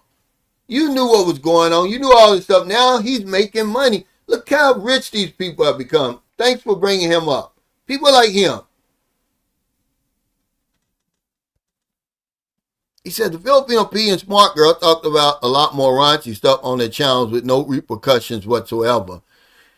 Yeah, but it's just so boring. You get tired of they don't really know anything for real. I mean, you can just there's not one nitty gritty Filipino woman on there because it's not in their culture to do it. Remember, you're not going to jump in the deep end of the swimming pool if you can't swim. It's just not in them to do it. So they'll look at the content we're making and then they'll regurgitate it. Even though they know a lot deeper, darker stuff that's going on here, they would never in their right mind think of talking about it. I mean, it's some crazy stuff going on around the world. Okay? And the Philippines is no exception. I mean, if you only knew, all you got to do is Google some stuff. But those kind of channels, man, they're big because they're women. And, we're crazy about Filipino women. And it don't matter what they say. We're going to watch it. We're going to punch it, and we're going to comment to try to get on the good side. And, there's only so much that a woman can tell me about my life and what my experience is going to be over here because she's a woman. The stuff that she doesn't know to talk about that could help me because she's a woman, the same with me as a man. I'm not going to talk about woman stuff.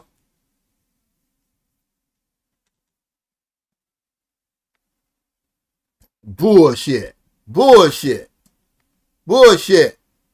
Come on now. It's bullshit. Okay? Those jobs will never come back. Those guys were making $20 and $25 an hour back in the 80s and 90s. Them jobs ain't coming back. With 401k, when Philip Morris closed down in I want to say the mid to late 90s or something. I mean, a lot of those guys had 300,000 and 400,000 in their 401k way back then. All of them drove new cars, had nice houses, the latest clothes and everything. Those jobs are never coming back. And these is people who only had high school educations. They were hard right out of high school, man. Come on. Don't get on here with this stuff, guys. Okay? Because it's misinformation. It's not coming back. When they had pensions and all that stuff. Yeah, these channels, man. I mean, I wish them the best of luck, man, because YouTube's not easy, guys. We make it look easy, and if it was easy, everybody would be monetized and, earning money and everything like that, but it's just not. You see people coming over here throwing their hat in the ring.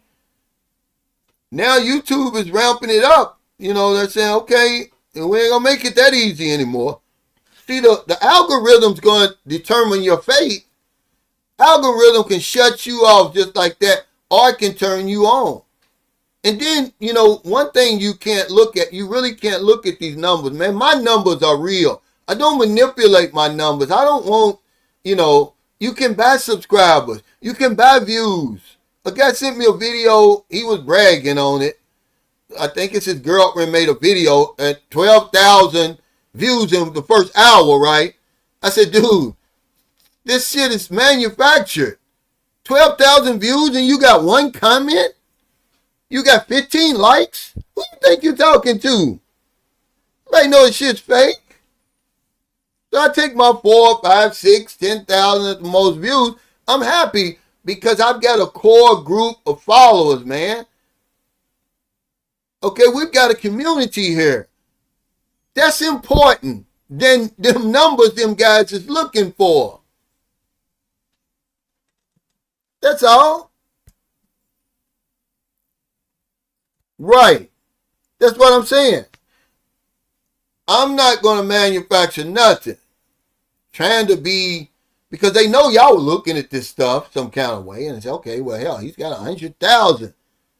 And, but then you look at, there's no way you can have 100,000 subscribers and you getting 800 views and all that kind of stuff.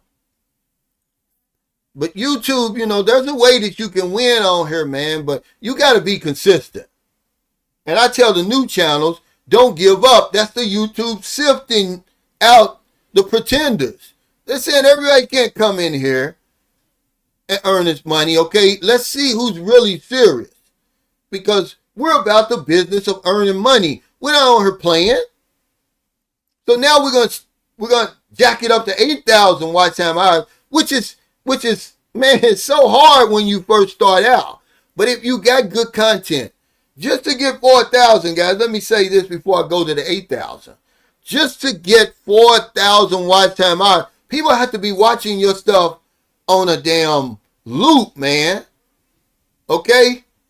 That's not hard. That's not easy to do. They're cranking it up to 8,000. Like, what in the world? You know what I'm saying? Yeah, bots. Yeah. Yeah, you have to keep going. Because it's the YouTube, man. Look, it just might not be your time.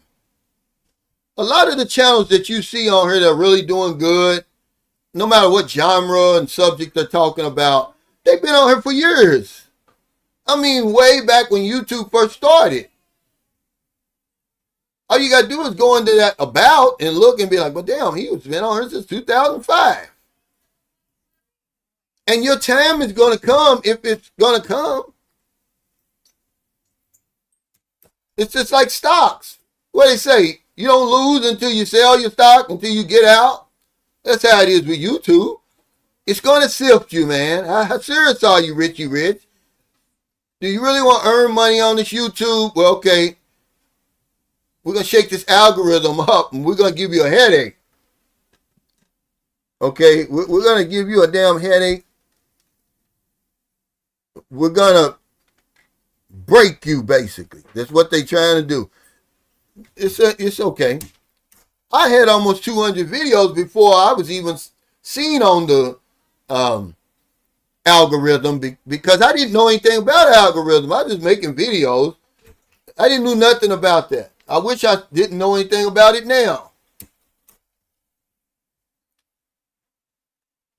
And then all of a sudden, boom, YouTube puts you out there. Imagine, it's up to the algorithm how big you're going to be. You know, and people study this YouTube and they study the keywords and the topics and this and that, right? And they put it all together and they can kind of beat the algorithm, really. Not really beat it, but you know what I'm saying. Make it favorable to them. But if YouTube just puts you out in front, say for instance, because I don't understand why Richie Rich's channel, him and Shane, they should be a whole lot bigger than they are. Compared to these other channels I'm watching, their information is a whole lot more entertaining, a whole lot more informative. If they put Richie Rich and Shane in front of 1 million people on a regular basis, that's all it would take. But if the algorithm is limiting you, they want you to earn it yourself. Okay? The first thing they look at, what I found out, is your subscribers. So if you really want to support Richie Rich and me and your favorite vlogger, watch the damn videos. Okay, engage. Hit the like button. Hit the subscribe button. That's the first thing they look at. And then if they see, well, damn, a lot of his subscribers, because they give you this information. When you put out a new video, in about 2 hours, YouTube will come up with some analytics. And it's either going to be good or bad. There's like, your subscribers are watching this video longer than usual, which is making it reach a bigger audience. YouTube will tell you that. If your video's doing bad, they're like, well, your subscribers aren't watching this video as much as they do your other videos. That's where they start. That's where it starts. Then it starts pushing you out. Then more people see you and they're like, oh, wow, I like this Sunshine Shoulders. So they subscribe. And then every now and then you'll get let me keep it on me. I'll get a video that may go viral. To me, 100,000 is viral. Like the trick Filipinos play on black men. See? And it just puts you way out there, and then you get all kinds of new viewers and subscribers and stuff. They do that to me about twice a year. Other than that, man, you just better keep trudging. You better keep turning out this information. Otherwise, you ain't got nothing coming, man. He said, yeah, the algorithm put you in front of me. Then it put Rich in front of me. And I'm glad you brought this up. This is why I don't knock Filipino P, Old Dog New Tricks, the big, boys and girls. Because I'm in the same arena as they are. So if the people are watching them, eventually they're going to put me in front of y'all. Now, whether or not you can relate to my content or like it, that's a whole other story. But I'm pretty sure a lot of you people found out about me through the Filipino P or through Old Dog New Tricks or somebody way up there. That's just how it works. So, a friend of mine told me, he said, I don't know why people get mad when they see somebody else get blessed. He said, just be thankful that God is in the neighborhood. And that's always stuck with me. So you don't get around to blessing you eventually, meaning the algorithm. He said, if Tasha K know about her, yeah, it was one of my videos, but I don't like her anymore. She's ghetto to me. I mean, I don't know what her thing is gossip. Somebody had, it was a video I made a long time ago, and she got a hold of it. You know, she was trying to, you know, dog me out really, and say like, you know, yeah, you see these black guys that are going overseas, they're getting used up by these Filipino women and stuff like that. It was one of those that she was doing on me.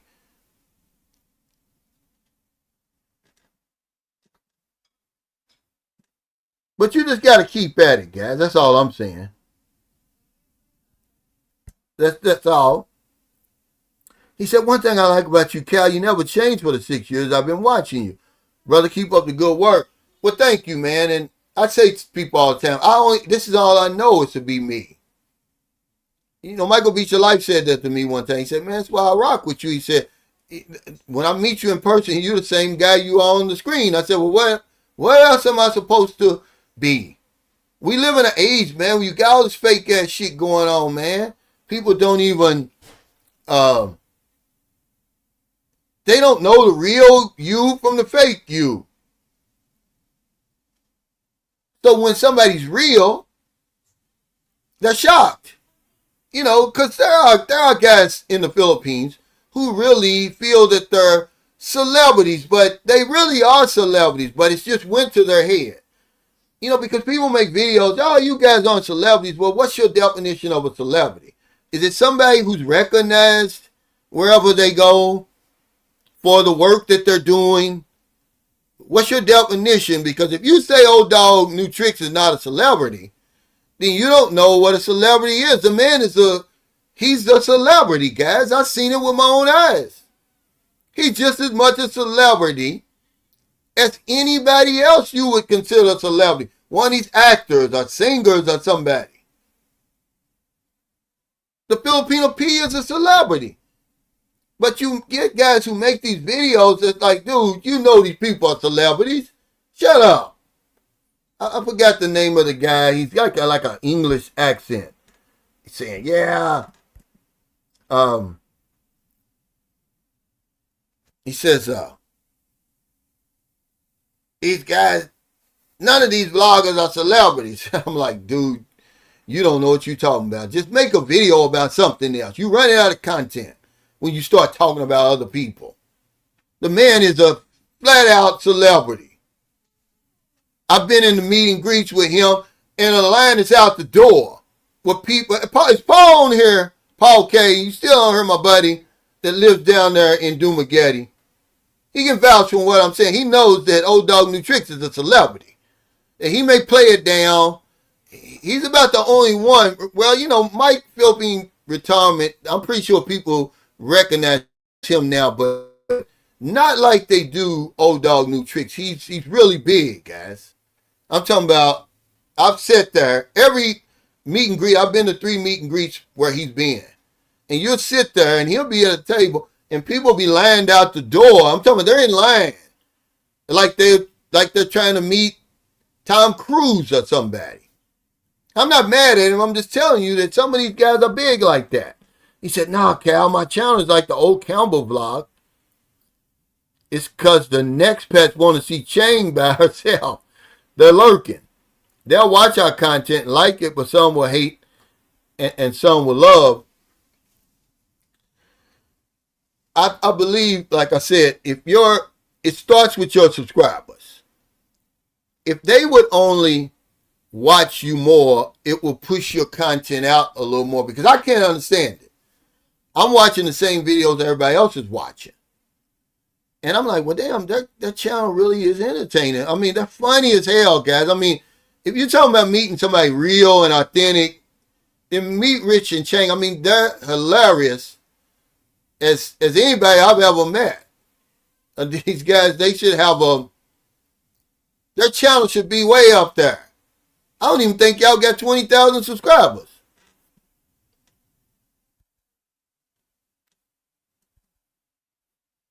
But yeah, it's if you try to figure out this damn, I'm gonna tell you something. If you try to figure out this damn algorithm, it's going to cause you to go crazy. Just keep doing what you're doing. And I think eventually your time's going to come. Hey, life will change. Welcome to the fourth quarter. And thank you so much for your support. Because I'm going to be honest with you, I got into the membership game late.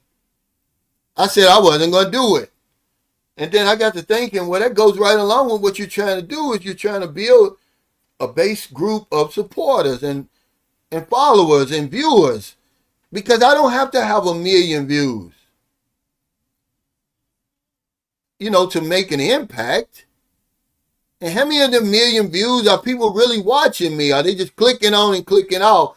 Because YouTube doesn't count all the views. I think they gotta watch you for a certain amount of minutes before YouTube pays you for the view. They can't just click on it and click off of it. Hey, what's up, man? I appreciate you, man. Yeah, because she's a celebrity with foreigners. The Filipinos don't really know her. Like here in San Carlos City, I'm considered a celebrity. I'm not just telling you that just because, he's got the big, I'm just telling you that I am. There's nowhere I can go here and people don't know me and they don't say, hey, Sunshine Shoulders, and taking pictures with me and everything like that. Now, when I leave and go to somewhere else, I'm back to normal. But here, no. You can get off at the bus station, you can get off at the port and get in the tricycle and say, take me to Sunshine Shoulders' house. They know exactly where I live. It's just how it is, Yeah, wow. See, this is crazy. This is crazy. Because I remember when you had 10,000.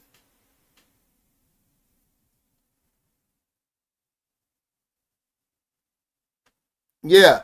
Okay, here's Paul. Thanks, Paul. He said, I like that Rich is helping his girl Chang understand us expats. As I ain't watching her, it's what her reaction is. Yeah.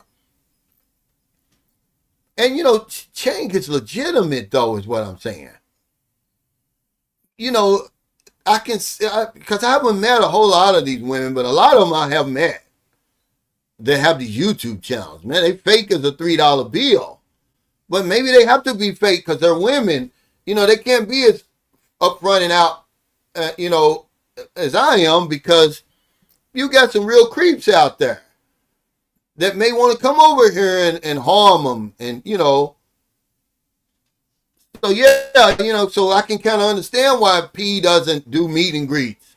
Imagine if she went the way people, these crazy ass mongers and guys that, man, that woman's life would not be, she wouldn't be safe. He said, but Cal is right. Paul O'Dog is celeb here. Versus P floats around almost unnoticed. Yeah, because, Filipinos don't know who she is. If she came to San Carlos City, no one would know who she is because they don't watch our content. Only we do. The reason the Filipino people know me is because of my spin wheel and how much, I give back. But I'm proud of that because that's how my channel started. During the pandemic. But that's the reason they know me.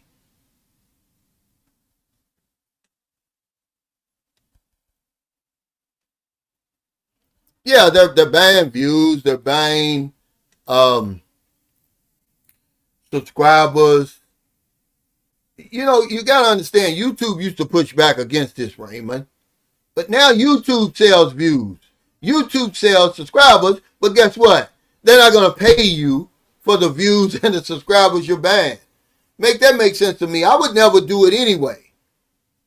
Either I'm gonna make it or I'm not. But I don't want anything phony like that. I don't want that plaque. When I get that plaque, you're not gonna know I got 100,000 for real. I didn't buy it.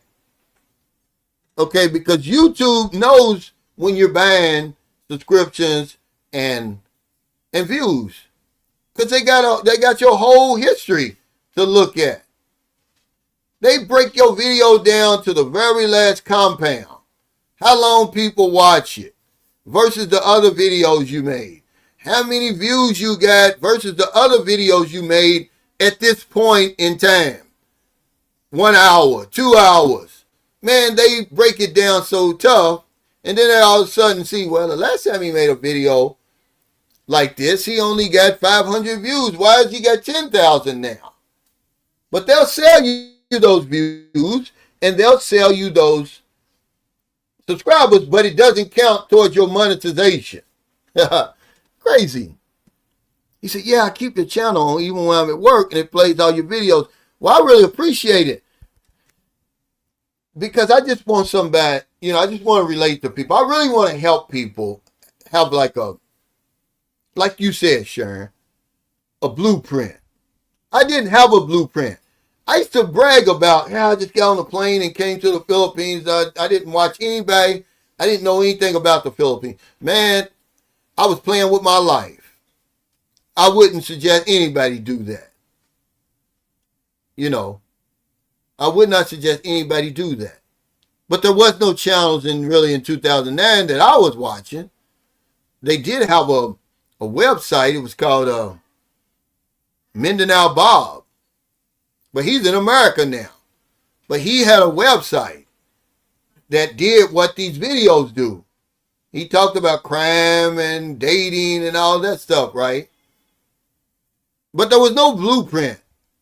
I was going off memory what people had told me about the Philippines 30 years prior. It's like, yeah. So I didn't go to Manila. I went to Cebu. Based off of that stuff. I didn't want to go to Angeles City and Subic Bay and all of that. But I had no blueprint, man. He said, Geechee Lime would be the first to stalk P. And he's in love with her. Those songs are hilarious he made. But he's talented. I had to really calm him down. Like, dude, because he made a video. When he stayed in my guest house, it was her birthday.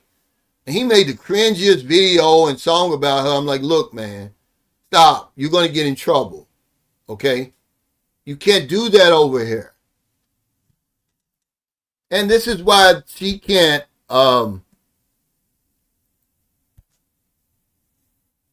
this is why P can't go out in public like that for real. She would have to have a bodyguard. I'm talking about if she went to a meet and greet where people knew she was going to be there. Like Paul said, she roams around almost unknown in Dumaguete. Okay, because y'all think that foreigners are stumbling over each other in Dumaguete. They're really not. Now, if you go up in Valencia and places like that in a little congested area, you're going to see, or if you go on the boulevard, but if you're just roaming around Dumaguete, you might see one fly past you on a motorcycle. Or you go to immigration, you're going to see them in there getting their passports. But that's really about the extent of it. Hey, I see what's going on.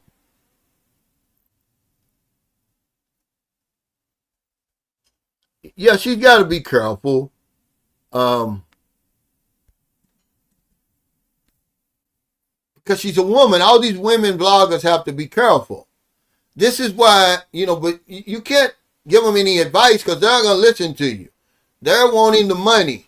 So the money says, I need to talk about sex. I need to talk about this raunchy stuff, not realizing who they're talking to. And a lot of these guys are going to come over here. And they're going to be like, okay, what are you talking about? He said, what gets me is YouTube pushing Asia abroad as Alex is muckraker worse than Philippines annex. I get so much more out of Richie Rich versus Jogo Wonder bumbling around. I see him with his bubblehead girl. Yeah, this is what I just said, Paul. I watch the same videos everybody else is watching. I'm like, well, why isn't Richie Rich and Chang moving up with everybody else? But remember, we don't know what's going on behind the scenes. Okay? And, people like Jogo Wonder, by him being a white man, of middle age. He's over here in the Philippines. He's riding around a motorcycle. A lot of people are going to relate to him. There's so many of people who can relate to him that are either coming here or watching these channels. So it's no, mystery why his channel, is growing the way it is. You know what I'm saying? Tim was just, pro-life travel, he was just feeding the mongers. That's all. He was smart. He had that beautiful little young wife with him, showing everything. They know what y'all want to see. If you're not going to do the reaction channel, then do the monger channel. The mongers are feeding these channels, guys. They're exploding PayPals to the point where, these girls are becoming rich off PayPal. They don't have to have a lot of views. But they're propping up all these channels. Otherwise, there would be no Philippine genre. Somebody's watching this stuff, man.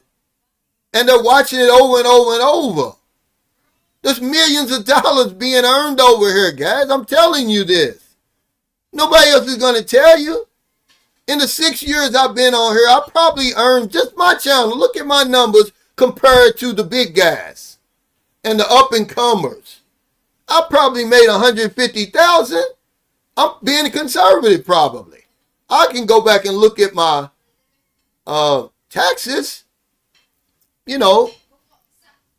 but I'm saying I'm just a tiny fish in this thing, man.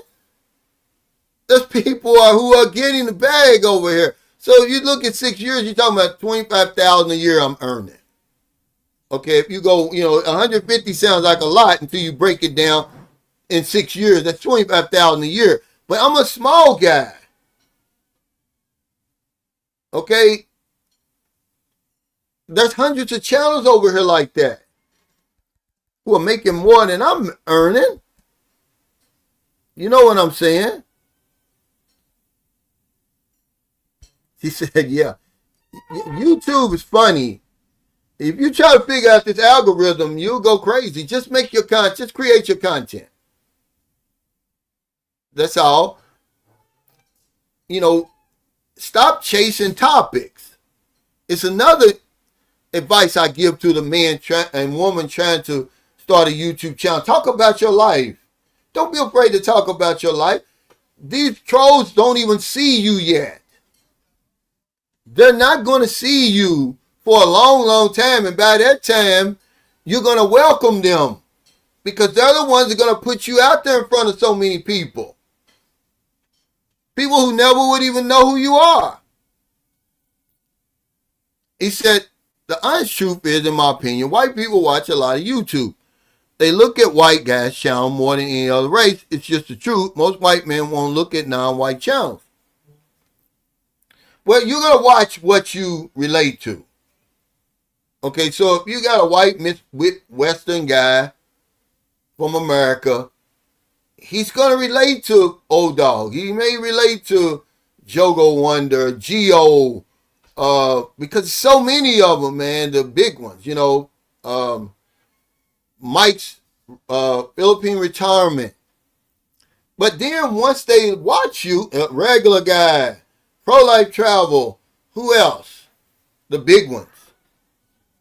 You got to keep them, so you can't knock these guys because they're creating content to keep the people coming back.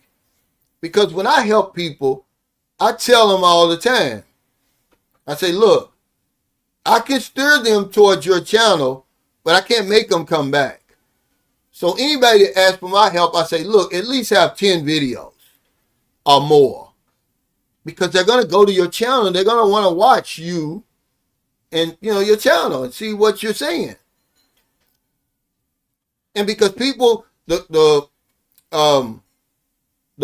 trolls and the haters got people so terrified that they won't even start a YouTube channel.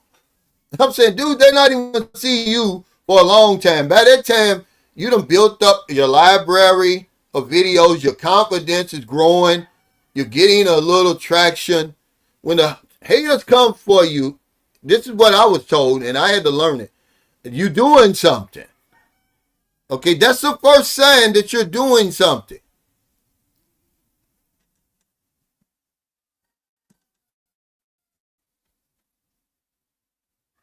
Yeah, I mean, Rike, you know, but they did Rike the same way that they did Pro Life Travel. They did him first before they did Pro Life Traveler and uh, regular guy, and me rather, me first. It was Rike, then me, then Pro Life Traveler, then uh, now they're doing uh, regular guy. But Rike used to get millions of views on his channel. But when they start fucking with him, see, the algorithm don't care that you got haters. They going by your performance. Rike's he used to get millions of views, guys, back, you know, pre-pandemic and even during the pandemic. But when Andy Omar started going after him every single day, made a career off of Rike and, and pushed him off the beam, man. He and his channel hasn't been the same. And so he don't, but the algorithm didn't care. When he shut down, the algorithm shut him down. Rike was way up there. Old Dog and all them guys he was looking down on all them guys, but that's why they came after him. They were jealous of him. They knew he was getting money. He was doing something that many people want to do.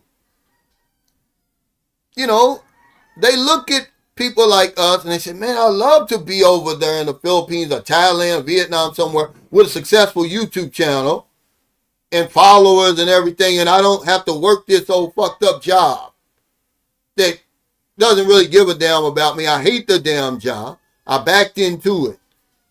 It's cold as hell over there. They see the palm trees. They see the women. And we get up whenever we want, but there's a price that has to be paid for that. It's not free.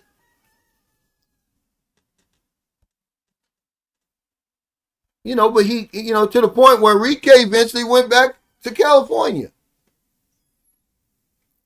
Now, one guy that died, his name was, what's his name? Mike. He died of a heart attack. He was really like one of the first big ones over here. But he didn't really have haters because he was like a good guy. He would ride around his motorcycle and go place to place. He was an older guy. I can't think of his name, but he died of a heart attack. And then his girlfriend tried to take over his channel. Of course, she couldn't do it. She couldn't keep up the content. That's why I say, you got to put some respect on the people. Yeah, they're going to come to your channel, but you're not able to keep them and keep them coming back and even bring new people. It's not easy, man. It's not easy. You either got it or you don't. But the only way you're going to know is to keep trying and become more authentic. People can see through that fake stuff, man. They can see through that fake stuff.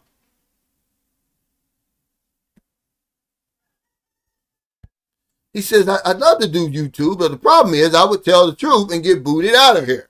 See?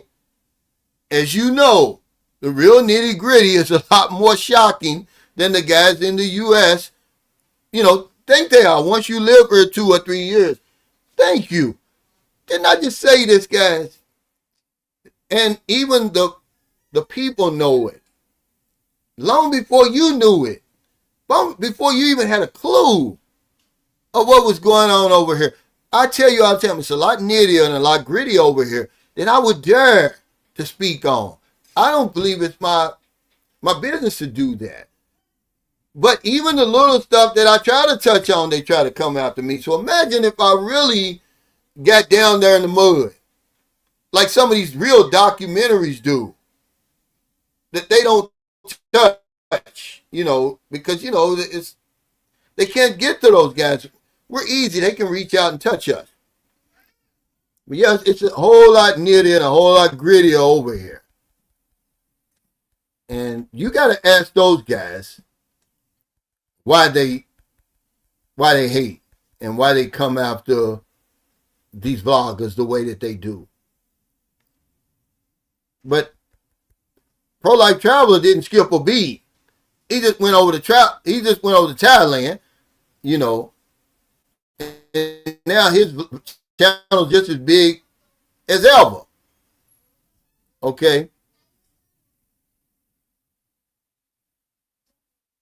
He said, Cal, my grandma used to tell me, boy, go to the store and get me a bottle of dope. I was born in 1948. That makes me 78 now. And in a lot of ways, a lot of it hasn't changed. When I was little, my mother would send me to the store with a note, and it would have a 6-pack of Sterling, a loaf of bread, and a pack of Pale Mel Gold 100s. I could do Booby like that right now.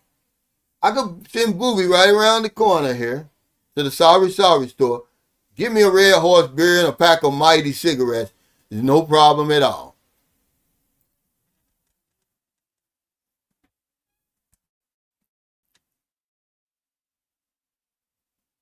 He says, if I was dependent on YouTube, I would be homeless. YouTube is not stable. If you sneeze wrong, they may kill your channel and poof, money gone. I actually like making videos for Lash. Yeah, but some of us are fortunate enough, man, to, we're playing by the rules. We didn't create this stuff. And I don't think you turned down 5,000. I'm not that I'm earning 5,000, but you wouldn't turn that down if you were getting that on your YouTube, guys. Come on. Let's be real now. People, there's no way I'd be on YouTube exposing myself. Now that I know what I know now, if I wasn't getting paid for it, no way I'd put up with the shit I'm putting up with. Y'all just don't know the half of the shit I put up with. Death threats, all kind of stuff. If I wasn't getting paid. But it's much more good than that little bad. But I wouldn't put up with man, if I wasn't earning anything on YouTube, I wouldn't put up with what I'm putting up with, man. I'm sorry. Yeah, I forgot. Yeah, I forgot about Mark Thornton. Yeah, Mark Thornton. He was known in Dumageddon. He was another guy that passed away. I forgot about him. Yeah, he said they were putting cocaine in it. But I wouldn't put up with it. No way. Man, if y'all see some of the emails I get, man, and see in Gmail, you really can't block anybody. If you block somebody, it just goes into your spam. And I open up my spam. I have to open up my spam because sometimes a real legit email will slip through, that they'll think it's spam and they'll put it in there. Like from, sometimes if I get something from the embassy or something like that, it'll end up in my spam. And boom, there it is. And people, signing, what do you call it when somebody, a petitions. Some fool was signing a petition to have me deported out of the Philippines. Do you think I would put up with all that, man? If I wasn't earning some kind of money on here, no way would I put up with that. I'd be trying to hunt these guys down.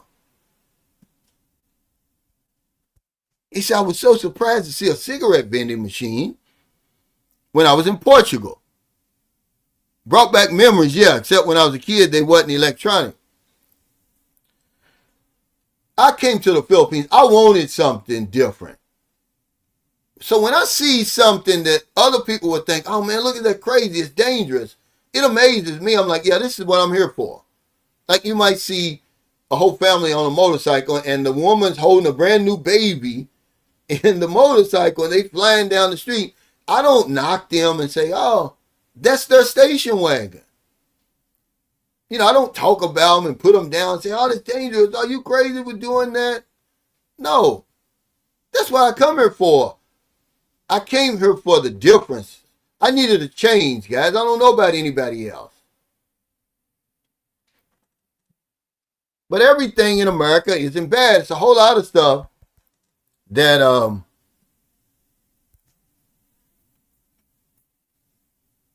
that I miss over there. The soul, like I told y'all, but it's a lot of stuff I miss about America. But not enough to keep me there. He said, hey, Cal, the reason why you don't have 100,000 subscribers is because there's not many black men in America that are really interested in the Philippines. Yeah, you're right. This is exactly right. I mean, that's why I don't try to manipulate anything. And, it's just how it is, guys. For me to have 73,000 subscribers, man, Big Mike, man, you think I'm lying. I never saw any of this coming, man. I didn't even know it even existed on YouTube when I started my channel. I didn't know you could really earn any money on YouTube. Because my daughter had a video that had like 40-something thousand views and it earned like $50-something. So I'm bored. I'm sitting around in the lockdowns and I was like, well, how can I write YouTube and get this $50-something? Well, they had the payout. It's 100. So I said, okay, well, why don't I just start making some videos and I can get, the 40-something extra dollars and get my 100 and get the hell out of YouTube.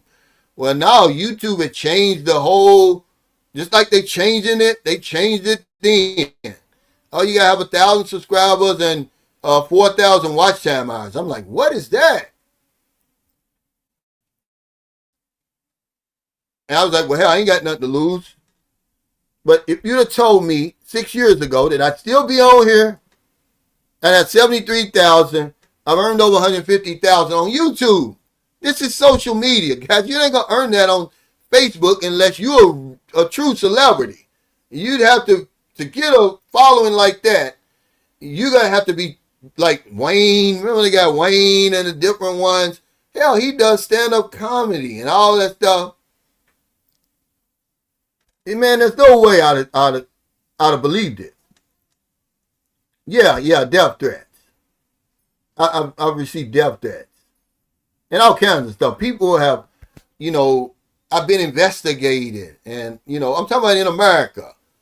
And they, of course, investigated over here. And I'm like, where's all this stuff coming from? Because I had no idea. So if you just on here making it because it's funny, man, it's probably because ain't nobody watching. Because I'm not, man, I wouldn't go through the shit I'm going through. Not because it was fun.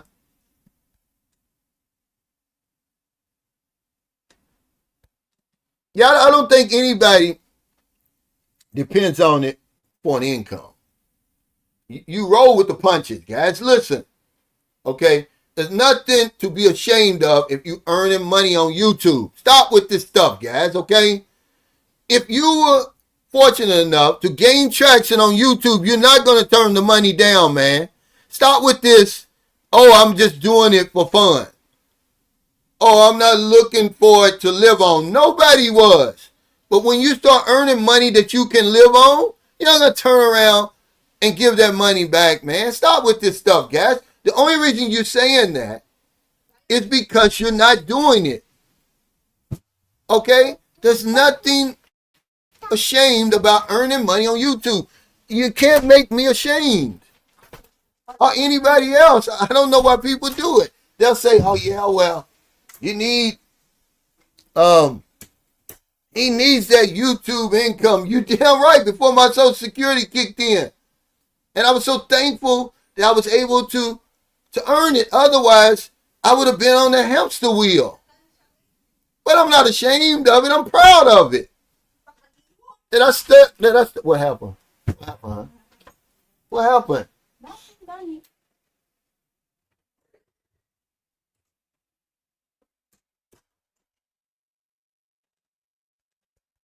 If y'all only knew how much money some of these people earn over here, you would be shocked. You ain't turning that money back.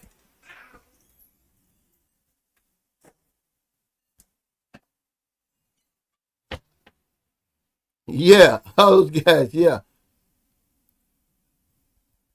I'm glad that I didn't even know it. I was naive. I didn't even know going in because then I would have been pressing. I've been trying to make it happen and it never would have happened.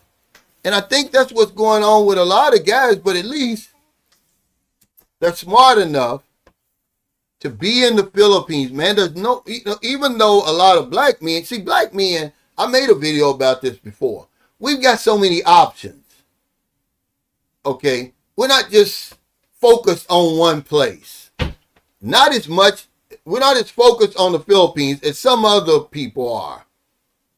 We got other options, and, Colombia, South America, Thailand, different places like that, right? We don't have that much. We got more options.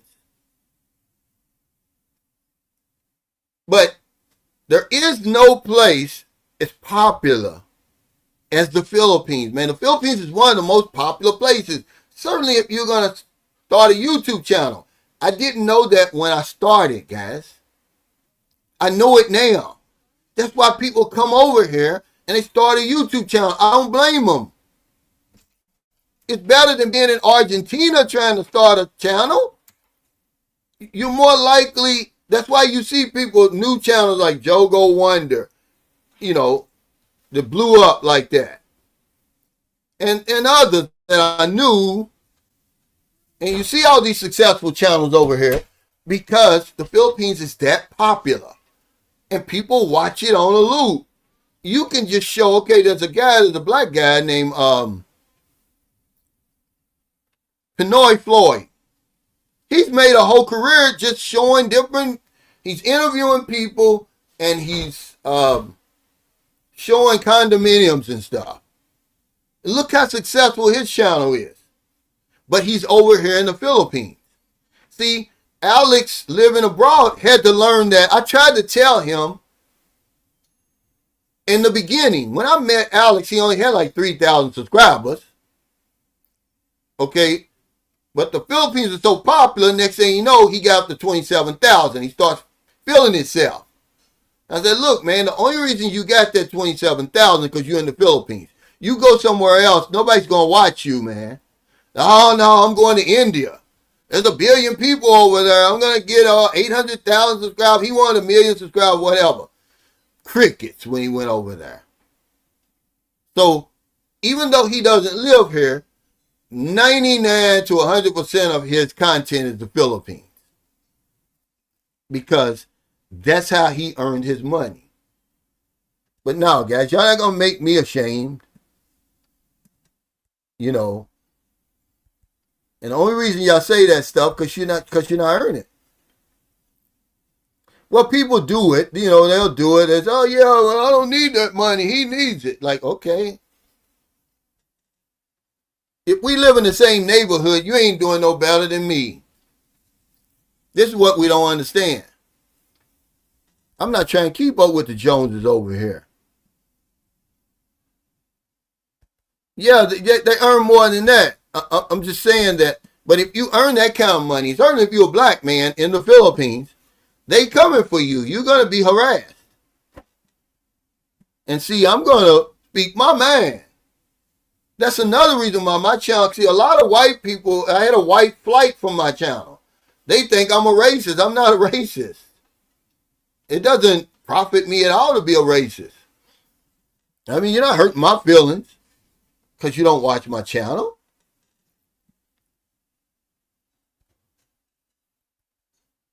But yeah, guys, I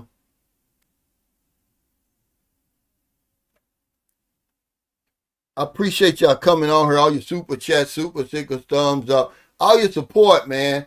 This YouTube, it was just here. It was just something that I was fortunate enough to get involved with and to have some type of success. But it's really not easy. The longer you go, it comes natural to me, but I can see where pressure kicks in with people. And they get writer's block, they call it.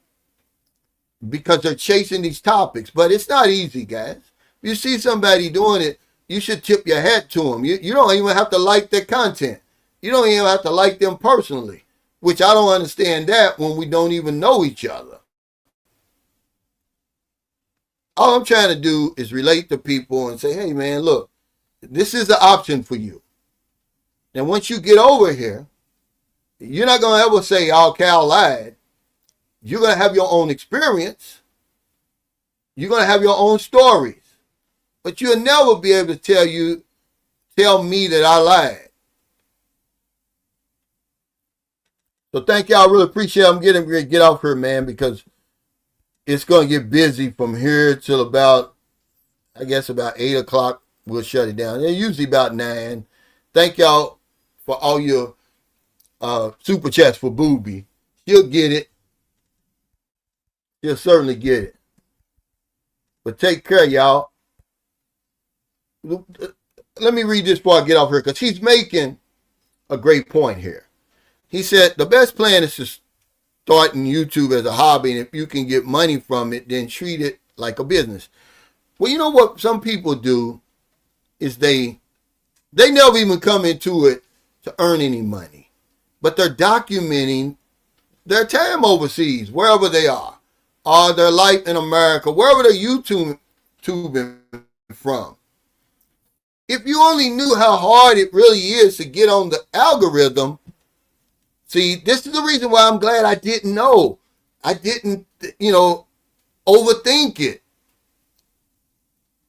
It's tough, man, to even, you need a lot of help. See, that's one thing, I got a lot of help. That's why I don't mind helping people. But if you only knew how tough it was to even for that algorithm to see you, man, if you only knew how many channels it was. If you only knew how many channels it was over here. People say, oh, it's so many YouTube channels. Dude, you don't even see the beginning of the YouTube channels over here. You only see what the algorithm shows you. Some people aren't even on the algorithm. Some people aren't even on your feed. That's how few videos they get. Unless you subscribe to them. I'm subscribed to people like, I don't know if, what's his name? It's Mike is his name. He's from Memphis, Tennessee. He might get one view in the whole day. One view the whole day, man. The algorithm is treacherous, man. It's brutal. Don't care nothing about you and your feelings. He needs some help. If he wants to come on my channel, he know I'll help him. But it's a lot of channels like that come around my feed because I subscribe to them. The only reason I see him. This guy got one view this last video he did. For the whole day. Like that, after 6 months, all you get 10 views. You might get 15. Most people are going to quit. They're going to say, the hell with this shit. It's not because of the trolls. It's because the algorithm, man. It's not easy, guys. When you see people on here like that, you should be trying to figure out, how did you get there? And I tell you, I got a lot of help. Black American Expat Radio, but Vagabond Awakes was really the first one who kicked me out there. But then it was Black American Expat Radio because a lot of his views, he had like 3,000 subscribers, man. That was when you first started in YouTube and somebody got like 3,000, you're like, hell, what in the world? This guy's a star, right? You say, I can never reach 3,000. But he used to have me on his channel. Andy Omar even put me out there before he went crazy. Who else? It was a few people like that. But really Vagabond Awake. Because at the time, he had like 30,000 subscribers. I don't know how many he's got now. He's probably approaching 200,000. But he put me on his channel a couple of times. And that, the algorithm saw me after that. Because remember, YouTube is going to earn money anyway, but it's going to earn more money if it can help you earn money. So once you get close to 1,000 subscribers and 4,000 watch time hours, YouTube is going to push you out there. YouTube even pushes me out all these years later And I'm pretty sure they push more people out more, but they do me about twice a year. So you'll see one of my videos, and you'll see like December of 2025, my check was like almost $5,000 because YouTube had pushed me out there in November. Okay, and my videos were getting a whole lot more views than they normally get. And then it goes back to normal. See, it's normal now. You see, I'm getting like 4,000, 6,000, right? It's August now, so I'm looking for another bump that's going to come up because it usually comes up in the beginning of the year and the end of the year. YouTube will put me out there in front of more people, and they'll like what they're hearing, and they'll click on there, they'll subscribe, but they only do me like once or twice a year because I'm earning YouTube money. They tell me that I'm getting 45% and they're getting 55%. There's no telling how much money YouTube is earning on me for real. I don't see the books. But when you're out there, you grinding, and they see that you consistent and you consistently putting out content, and they're looking at your analytics, they're gonna keep you earning money if that's what you want to do. See, I can keep it going for the rest of the time I want, as long as I stay in my lane and keep doing what I'm doing and keep building my base. That's important. Don't worry about them other numbers. I know I've got at least 2,000 people out of my 73,000 that watch my channel to support me, whether they like the video or not. That's just what you want. I've been fortunate enough to be able to do that. If I just looked at the numbers, man, I'd be discouraged. But I know a little bit more about how YouTube works than I did before. I don't need all them gigantic numbers. Certainly if the people aren't really watching my channel, I got people who are watching my videos all the way through. You saw the lady Sharon, she said, I have your videos playing in the background even while I'm at work. See, that's what you want. You want a support group. You want a base. It's basically the word I'm using. All them other numbers don't mean anything. When you got people like that, you're going to be successful on YouTube. But you got to stay real. Okay, you can't get fake, and you can't all of a sudden, I'm a celebrity and, I got a bodyguard now. You can't do that. You got to stay real to the game. And you'll continue to attract people like that. But let me get off here, man. I'll see y'all later. I'm going to have a members only Friday because we're going to be traveling tomorrow. Take care, y'all. No. There's no telling where he lives. He don't live in no damn Cebu.